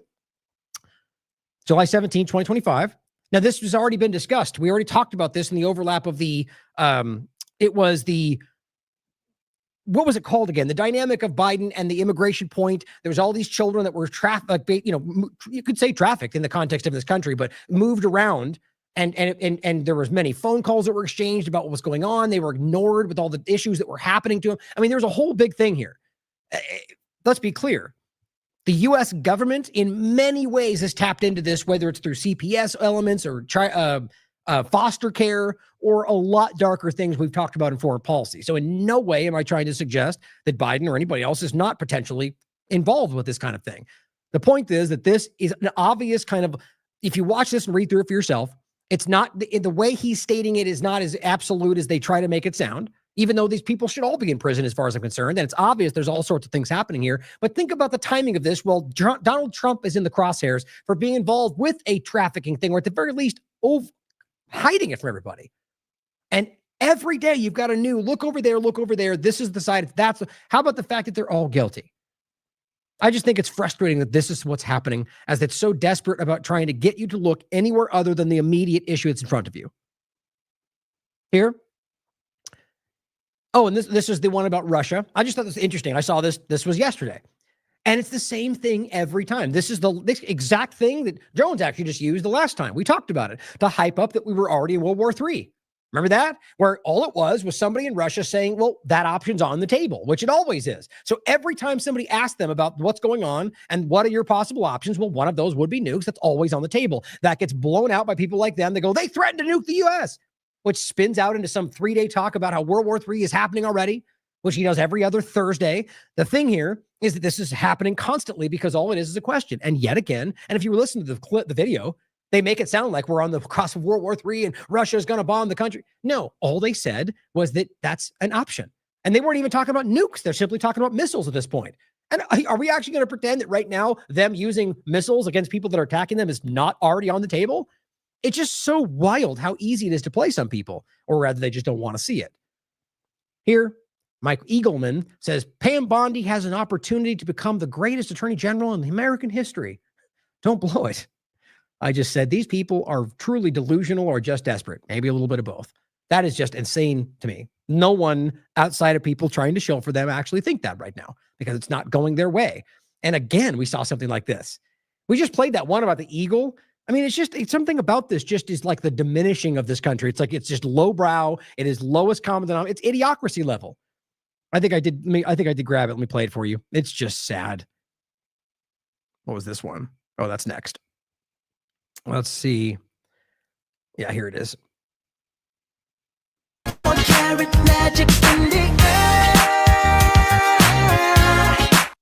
That's it. I mean, doesn't that just embarrass you? Like that's something that I would put out to make fun. Like it is aimed at the lowest common denominator. And here's what they put: live view, the White House, she's in her golden age. I just think that's sad because clearly that's not what most people think. The golden age of this country. I mean, guys, it's the opposite of what was promised. I mean, everything we already went over, but this is just about, people that will cheer it because it's they'll cheer regardless is what it feels like. It just feels like a lack of decorum. It feels like they're childish, and it feels like somebody is hurting this country with everything that they do. Thomas Massey, of course, came out and says 79% of Americans support releasing the Epstein files. Again, a poll. You should always question a poll because it's never the full picture. He's claiming because a poll he did or somebody around him did that 79% of Americans, which I agree with, support releasing the Epstein files. But only 16 members of Congress have sponsored the legislation to do so. What does that show you, guys? He goes, after 7 legislative days, he goes, I'll be able to collect signatures to force a vote on my bill to release all the files. I just think it's insane. And he's taking it off this. So, YouGov. So don't take it at face value, but consider it. Because I agree, it seems pretty obvious the majority of Americans want that, left and right, whether it's because they want to go after Trump or because they want the truth. The point, though, is 16 members of Congress. 16. The point is, guys, that needs to show you that these people are not acting in the interest of Americans because the vast majority want that and they don't, whether it's because they're guilty and on that list or because there's a foreign power funding them to ignore it. I just think it's very obvious. Now, Massey came out about phase 2, which don't forget, Paulina Luna just claimed that they're on phase 3, even though phase 2 has never been released. Like, it's just so sad what's going on. But here's what Trump put out. So this is basically Massey comes out and says, we need to release phase 2, that this has to happen. We're going to force a vote about this, all the things we just read. Moments after that, Donald Trump tweets this, or Truth Socials this. Thomas Massey, the worst Republican congressman, and an almost guaranteed no vote each and every time, is an embarrassment to Kentucky. He's lazy, slow-moving, and totally disingenuous. A real loser. Never has anything positive to add. Looking for someone good to run against this guy. Someone I can endorse and vigorously campaign for. Wow. You know why? I realize what people are arguing because he came out and said Epstein files, they need to come out. Here's phase 2 that I'm going to release. That's in his hand right there. Now, whether that's something they put together or it's an actual binder that was not released, you sure as hell don't have DC Drano calling this out. The people that were supposedly giving you the information, they claimed they're lying. They're shilling for the team. One is just childish. He's a real loser. Like, that's embarrassing. Only children act like that. especially when you're the president of a country or other sycophant followers who just like you poking fun at anybody. That's the people leading all of this. And on top of that, realize that most conservatives support Thomas Massie. So he's boxing out people every possible way. That's desperate. Now, you have to at least consider that's because there's clearly something he's responding to that's in those files, or somebody else who funds his campaign who doesn't want that to come out. That's what makes sense to me. Question it for yourself. Now, I actually thought this was Morgan Freeman, the actor, because of how large it was, but apparently it's I even thought that TV producer, because he's done that too. But this is actually a producer, director, I guess. But, it's large account, got some good reach. But I just found it interesting. If you look at all these, now the top three are the same spot. 3 different shots, same spot of Trump laughing with Epstein. But if you look at all these different shots, guys, he's with Epstein or Ghislaine Maxwell in a whole, and this is not even all of them. That doesn't prove guilt. Let's be clear, but it sure as hell suggests that this is somebody who's okay being around what they all now, it seems, is now clear they all knew was going on, as even Trump alluded to. Now, to finish, it's important that we don't lose sight of what's going on in Gaza, guys. It is unreal. It is the most important thing happening in the world. It is unreal what is happening, and it never slows down. Your government support it regardless. This is the crux of the problem right now. Like, it has to be obvious that all of these things seem to link back to what's going on here. Question it. Doubt me. I want that. Look into it for yourself if that's what that causes. But I believe that. I think it's obvious there's a bigger problem happening here.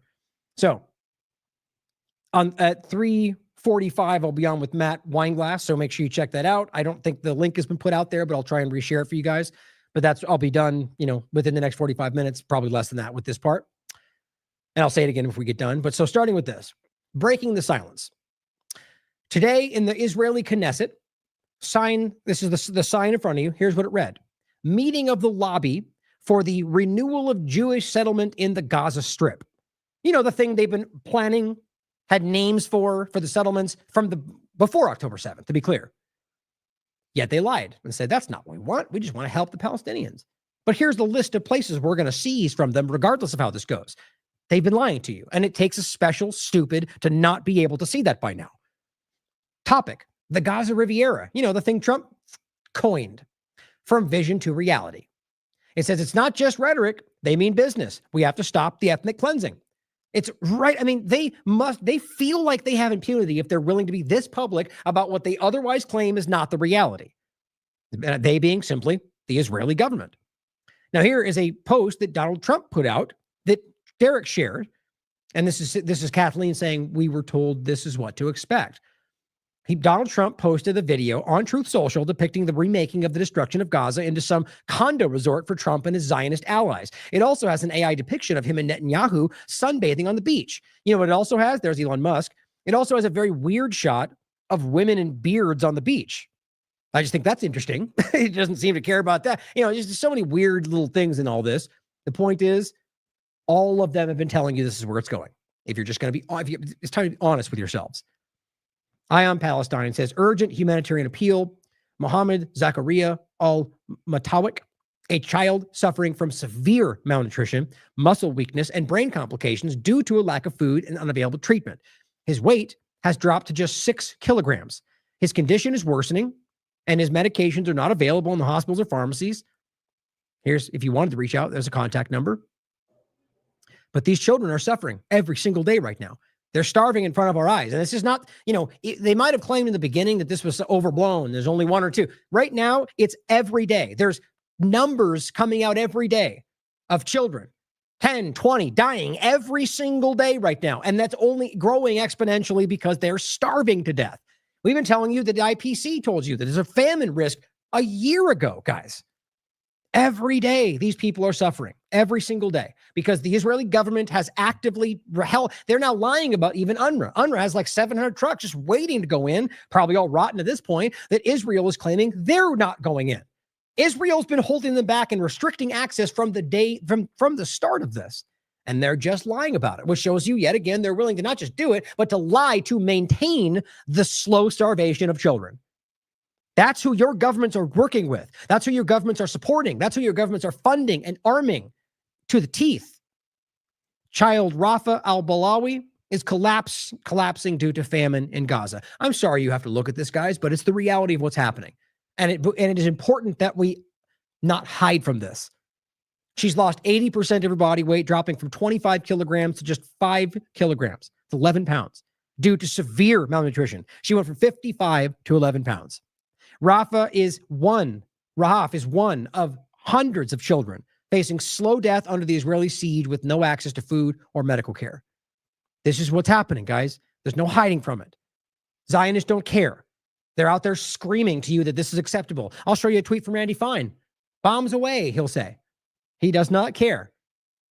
Or, I mean, I should actually grab that.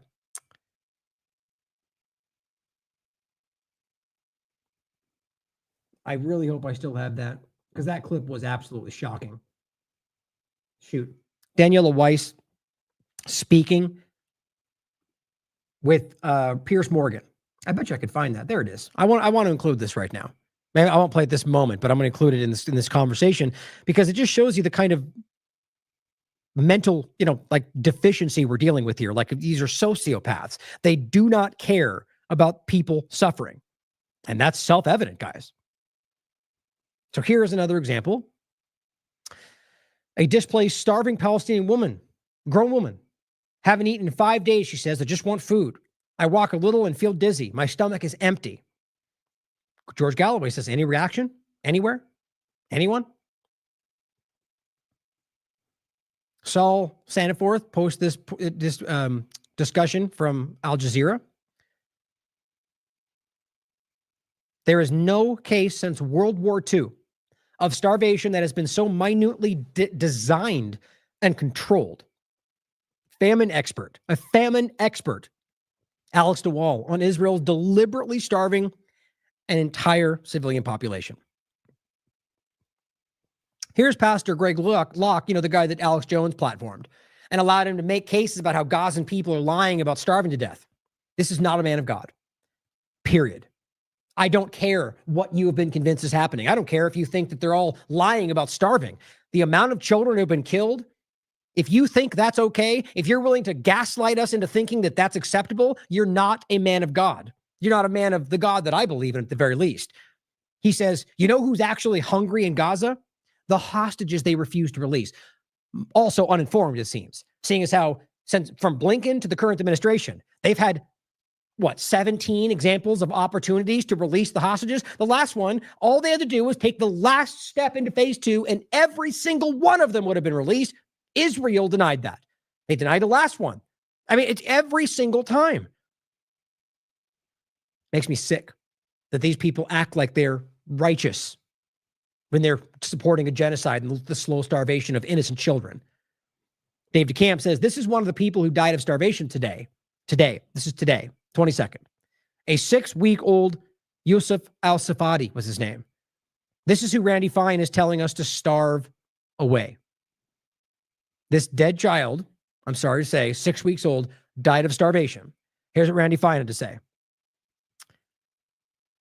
This post of ABC says 15 people have died, including 4 children, from famine and malnutrition in the last 24 hours. That's ABC News. Here's Randy Fine. Release the hostages. Until then, starve away.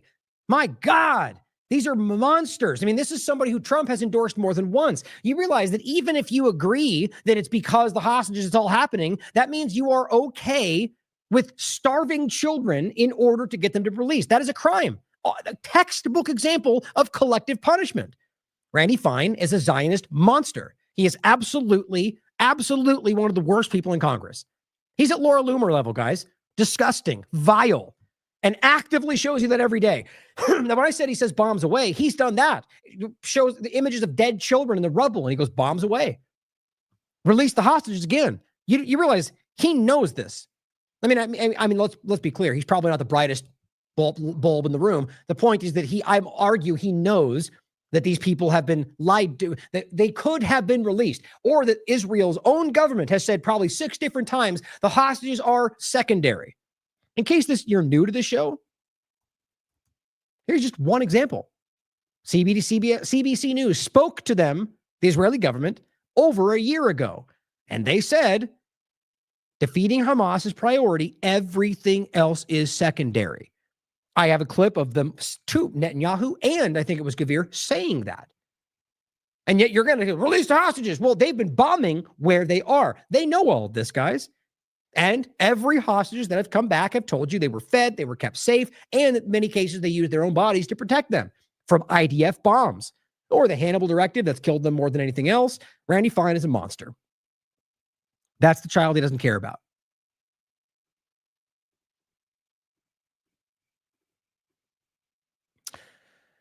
Dave DeCamp says if Trump really wanted the killing to end, he would get on the phone and end it. The point is, everything we just showed you and what we're going to finish with, the Donald Trump administration and the Biden administration are 100% okay with and could stop it like that. And they don't. But here's Leave It lying to you. The president's message on this conflict we've seen in the Middle East taking place for far too long that has become quite brutal, especially in recent or been the entire time. You know, ethnic cleansing can be brutal, but they don't care. Days you've seen reports of more people dying. The president never likes to see that. He wants the killing to end, and he wants to negotiate a ceasefire in this region. He wants to see all of the hostages released from Gaza. All of which would have happened if they would have just kept going with the thing that was already there. They stopped it, and Trump lied about it. Simple. Proven. That has been a top priority for this president. Within this 6 months, we have seen many of the hostages released, including the last living American hostage, Edon Alexander, which was Israeli American, right? Except they don't care about the Americans that are still suffering and have died there since the beginning. They only care about the Israeli Americans. But on top of that, the idea of these hostages being released has nothing to do with any of them.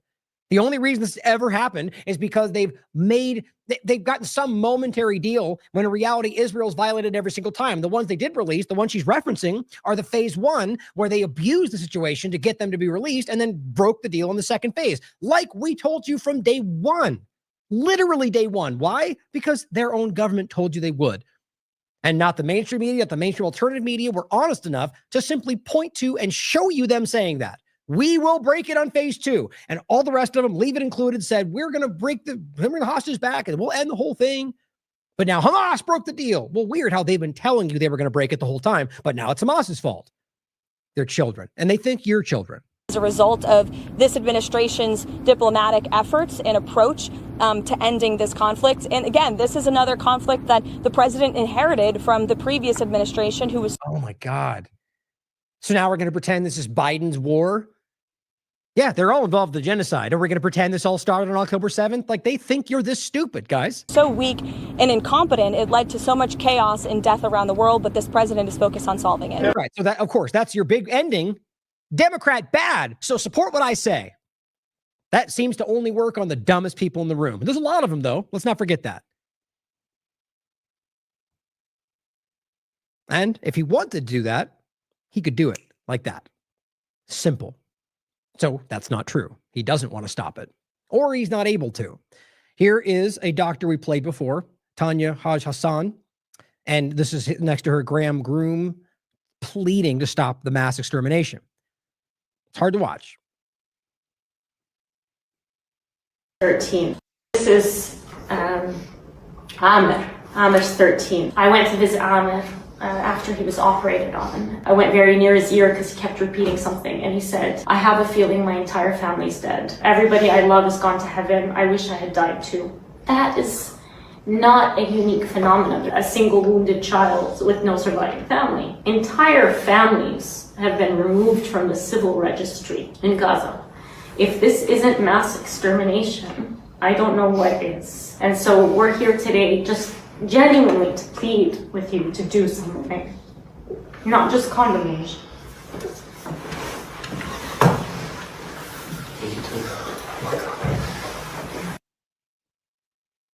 Here is another example, and I'll include the long thread of doctors all telling you this is when she tried to speak out about this, I think about a year ago, and nobody cared. Or rather, the governments didn't care. I know you did. Want to leave, but we cannot. We might not survive until the morning.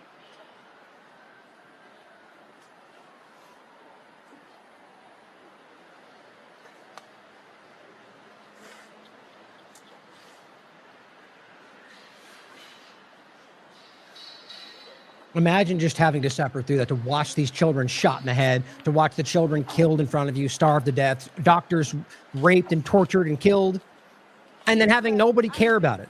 Standing up and giving evidence to back up what you're saying, and still being called and being asked, do you condemn Hamas? Which in one interview, she just tore them apart for that. How dare you? Like, it's just so insulting what's actually happening. It's all over the place, guys. Dr. Nick Maynard. Every single part of the hospital has been destroyed. The whole infrastructure of the hospital has been destroyed. When I spoke to Marwan yesterday, he told me there were 107 patients. When were you in Gaza?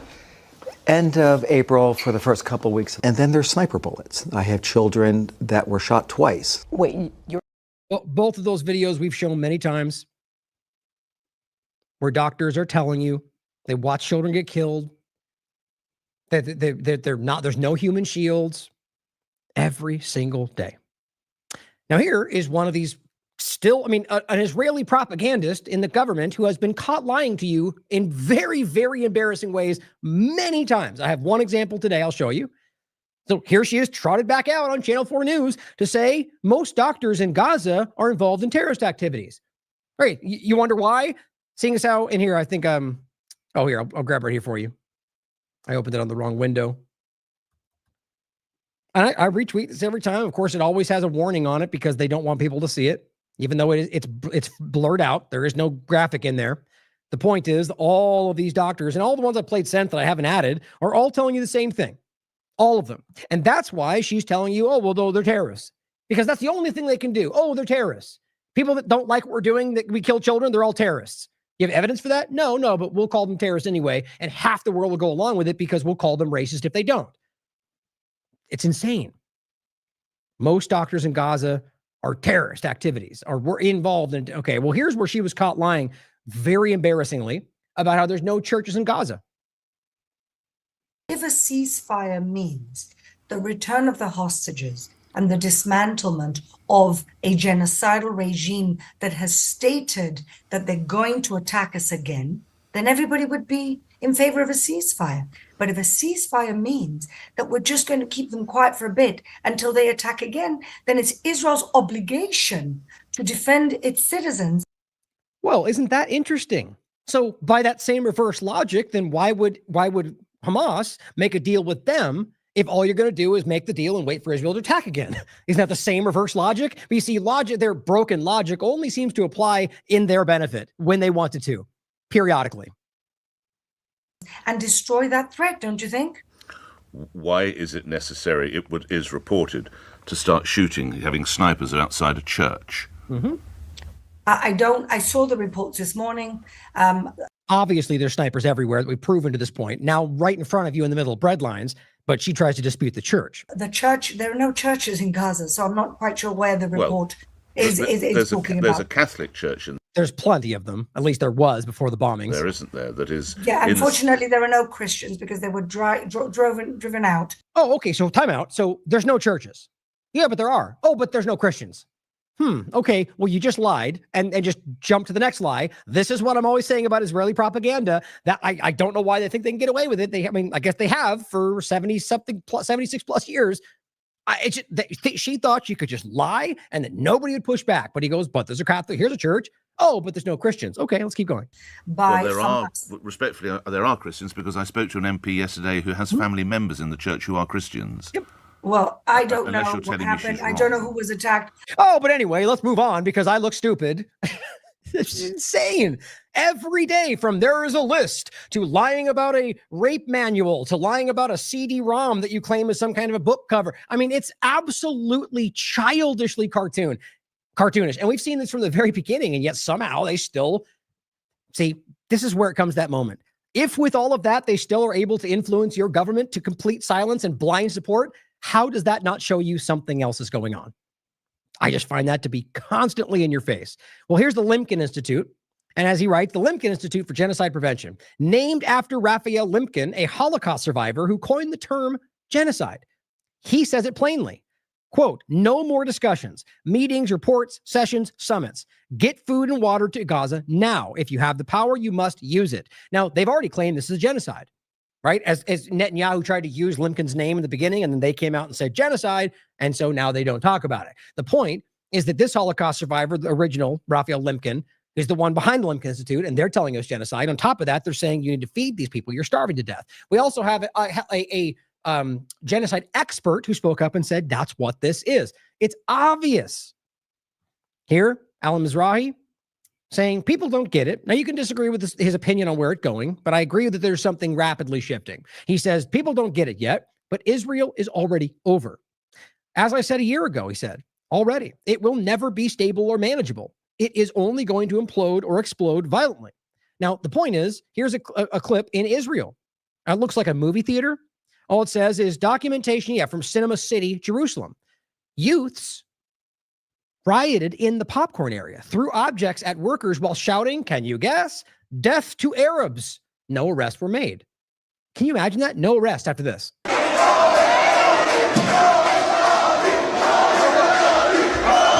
And I mean, not the protesting, but simply the disruption in most cases, people, but the throwing of objects over, and clearly, I mean, that's.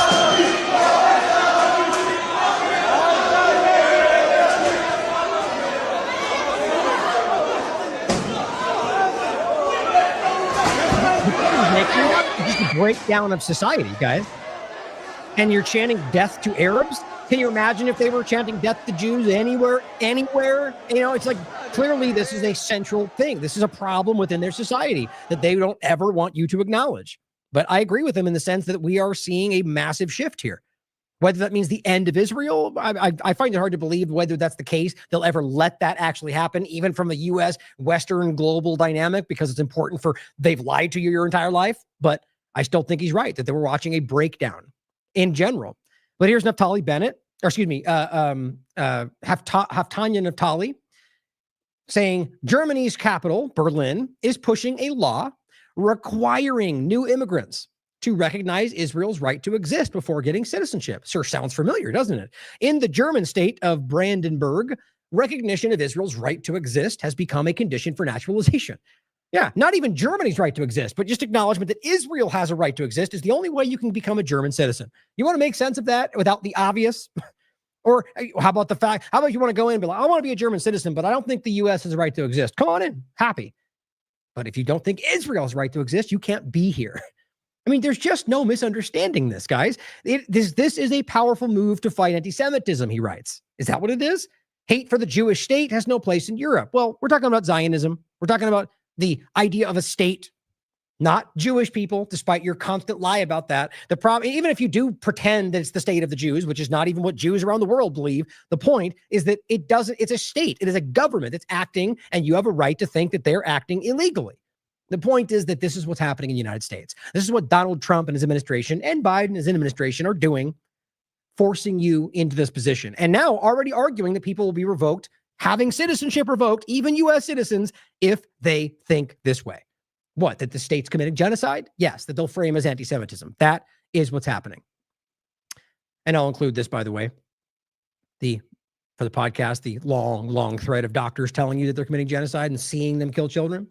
Now, lastly, just on the way out, to not forget that Syria is imploding in its own right, Jolani's TV station accidentally exposed the kidnapping of Druze women and a child at the hands of forces loyal to the self-appointed president that both Netanyahu and Trump blindly support. Trump just called him a handsome guy, apparently. Then an interviewer was asked to cut the interview because they caught that. There are now dozens of confirmed cases of kidnapped Druze citizens in Sweden. As Robert already told you a long time ago, was where this was likely going to kick off. Now, on top of that, you've probably seen this, the new Syrian ISIS regime, which is already present. We've shown you this many times. Here's just the images in case you haven't seen it. These are actual images from after they took over Syria at the behest of Israel. In 2 cases wearing ISIS patches proudly. Look it up. Use the reverse image search. It's right in front of you. And ISIS-linked groups they're working with in Gaza, they're pulling the mask off, guys. I mean, for crying out loud, this is Hayat al-Sham. That's Al-Qaeda. They're working with them. Shouldn't be surprising. Now, sadly, in this video, they're forcing anybody they don't agree with to jump off the roof in this case, or they're shooting them. This is ethnic cleansing ongoing.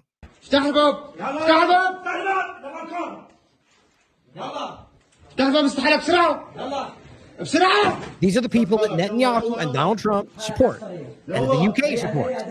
They support these people. This is the people when they push the plot away. These are who they let take over, and they're killing. They're killing Christians. They're killing Muslims. They're killing anybody they don't agree with. And it's specifically around the Druze population at this moment, but there's a lot of this. Right at the beginning, it was literally everywhere. Look at that. That's who they support. Very public. This got a lot of coverage. Here's another one. This is the worst one I've seen.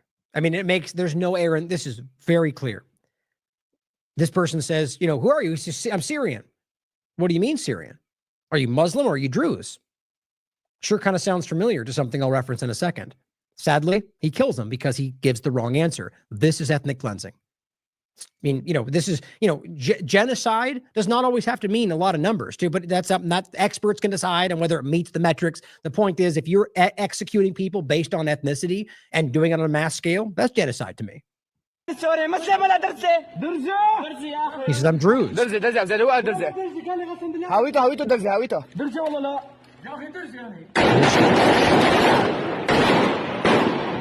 Allahu Akbar! Right. And then you get the Loomers of the world, the rest that come out and try to make this a case about radical Muslims. And sure, you could clearly make that case, except they're the ones that are being put in power and supported and funded by the US and Israel. Oops, exactly like it's actually always been happening from the beginning of this conversation. That's the point. And it's just starting to slip away. They're starting to lose control. Now, the point I was making is when they're, are you Syrian? Oh, yeah. What kind of Syrian?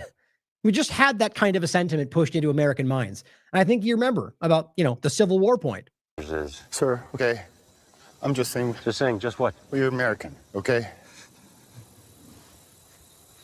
Okay. What kind of American are you? Isn't that interesting? And this is where we're going. Oh, yeah? Are you naturalized or a U.S. citizen? Because that's not the same thing, apparently, in the minds of current political dynamic or where we're going in this world, right? About whatever they decide to make those divided lines on. That's where we are right now, guys. It's just insane. And it's very clear that it's being driven into your view. And right now, I mean, around the world, you're watching the villains benefit from their villainy everywhere you look. Might makes right is not the answer, clearly, especially when you've got criminals in power, which is just all of them, to be clear. But everything we discussed today, guys, and here, actually, I'll play this clip too. Just, I'll end with this clip because it's important to recognize how sinister this really is. And it's not every Jewish person, or even importantly, not every Israeli. There's plenty of them. It's a small minority, but there's a lot of them that do not agree with what's happening in Syria, in Gaza, in general. Just like there was a lot of Jews in the very beginning that did not agree with the occupation and what they were doing to the Palestinians. All right. And that's not the same point, right? They're talking about Zionists today, and that includes Jewish people. But even all the way back to the beginning, guys, I guess that is the same point that I'm making, that the misrepresentation of the entirety of Judaism is part of the Zionist manipulation. But they do include it. There are Zionists that are Jewish supremacists. It's very clear. It's important that we call this stuff out because right now, I believe that is all for long since infiltrated this government. And we're watching this play out in front of us. And at the same time, with that and the partnership with Israel for the AI direction and having access to everything that they know about you as they build out some technocratic panopticon in line with the genocide committers in Palantir and Gaza and Israel. I mean, my God, how is this not incredibly alarming as they're now covering up for international pedophile? I mean, come on. It's obvious. I know you see it, right? I know you see it. We got to do something about this. Never talking about violence, but do something. Find time to do something other than just, share social media, which, by the way, if that's all you can do, good. Get the information out. But it's time to start trying to do something else to show other people, at the very least, that you're not blindly partisan. Stand up and make that clear. I think that's an important starting point. But it's important that we do something. Thank you for continuing to support this platform because we care about doing something, about watching, fighting every day we can for good things, to be better than we were yesterday, to try to save the things that we always believe this country actually is or are, continue to be, or to make it better, right? To fight for a world where we don't have to have governments ruling over our lives. But either way, it's important right now to watch how that reality that I just showed you is being driven into our minds and it's being driven into reality. The idea that we are divided down the middle. I mean, we're half a step away from something like that. And who do you think that benefits? Sure as hell not the American people. Thank you for tuning in. I love you all. As always, question everything. Come to your own conclusions. Stay vigilant. How do you feel about the fact that over 20,000 Palestinian children have now been killed since October the 7th in Gaza? I think that the Palestinians, as you said, you see, I said Palestinians, the Gazans and all Arabs around should stop attacking Israel. Right, I just asked you how you felt about 20,000 children being killed by the IDF. So how do you feel about that? I think that the parents should be very careful before they teach the children to hate Jews and to kill Jews. No, that wasn't my question. I warn that wasn't Arabs. My question. Sorry to be persistent, but my question. That was your question. My question was, how do you feel? Answer. My question was, how do you feel? How do you personally feel about over 20,000 Palestinian children now being killed since October the 7th in Gaza? How do you feel about that? I think that Arabs, Gazans or Jordanians or Syrians, whoever, should be very, very careful with the way they educate the children. Yeah, that wasn't my question. Now, that wasn't my question. Many of them. Can you answer my question? Answer. That was my answer. So you don't care? Your question. You have no thoughts about these children at all? You choose your questions, and I answer them the way I believe is right. But just to be clear, you have nothing to say about 20,000 children being killed. Nothing at all. I have a lot to say about everything that happened as a result of the massacre of the 7th of October. I understand you care about Israeli children who died, as do I. But I'm able to care about both sides of children who've died. Why don't you care, seemingly, about the Palestinian children who've died? Why can't you express any sympathy or sorrow or empathy with the children who've died in Gaza? Are you able to do that? I warn all Arabs from all sides, from all borders, warn them, stop educating children to hate Jews. So just to be clear, I've now offered you three times. I made myself very clear. Oh, you've made yourself very clear. You asked me 5 times. I'm going to give you one last... You asked me 7 times. Okay, I'm going to give you one last chance to offer some empathy or sympathy or sorrow about the deaths of 20,000 children in Gaza. Are you capable of doing that? I can tell you that had you cared, and I don't believe you that you care a tiny bit about one killed person, if you do not use the means that you have as a media person to stop educating children. I gave you 4 chances. Jews. Okay, you gave me 7. You gave me 7. And you know what? You couldn't give a damn, could you? That you are to blame more than me. You don't care, and all you want is all the Palestinians gone. You can barely even bring yourself to say their name. All you want is to take over the West Bank and Gaza. You don't care how many die in the process. You want them all gone. You don't care, do you? That's the bottom line. As you said, the audience will judge. Yeah, they will.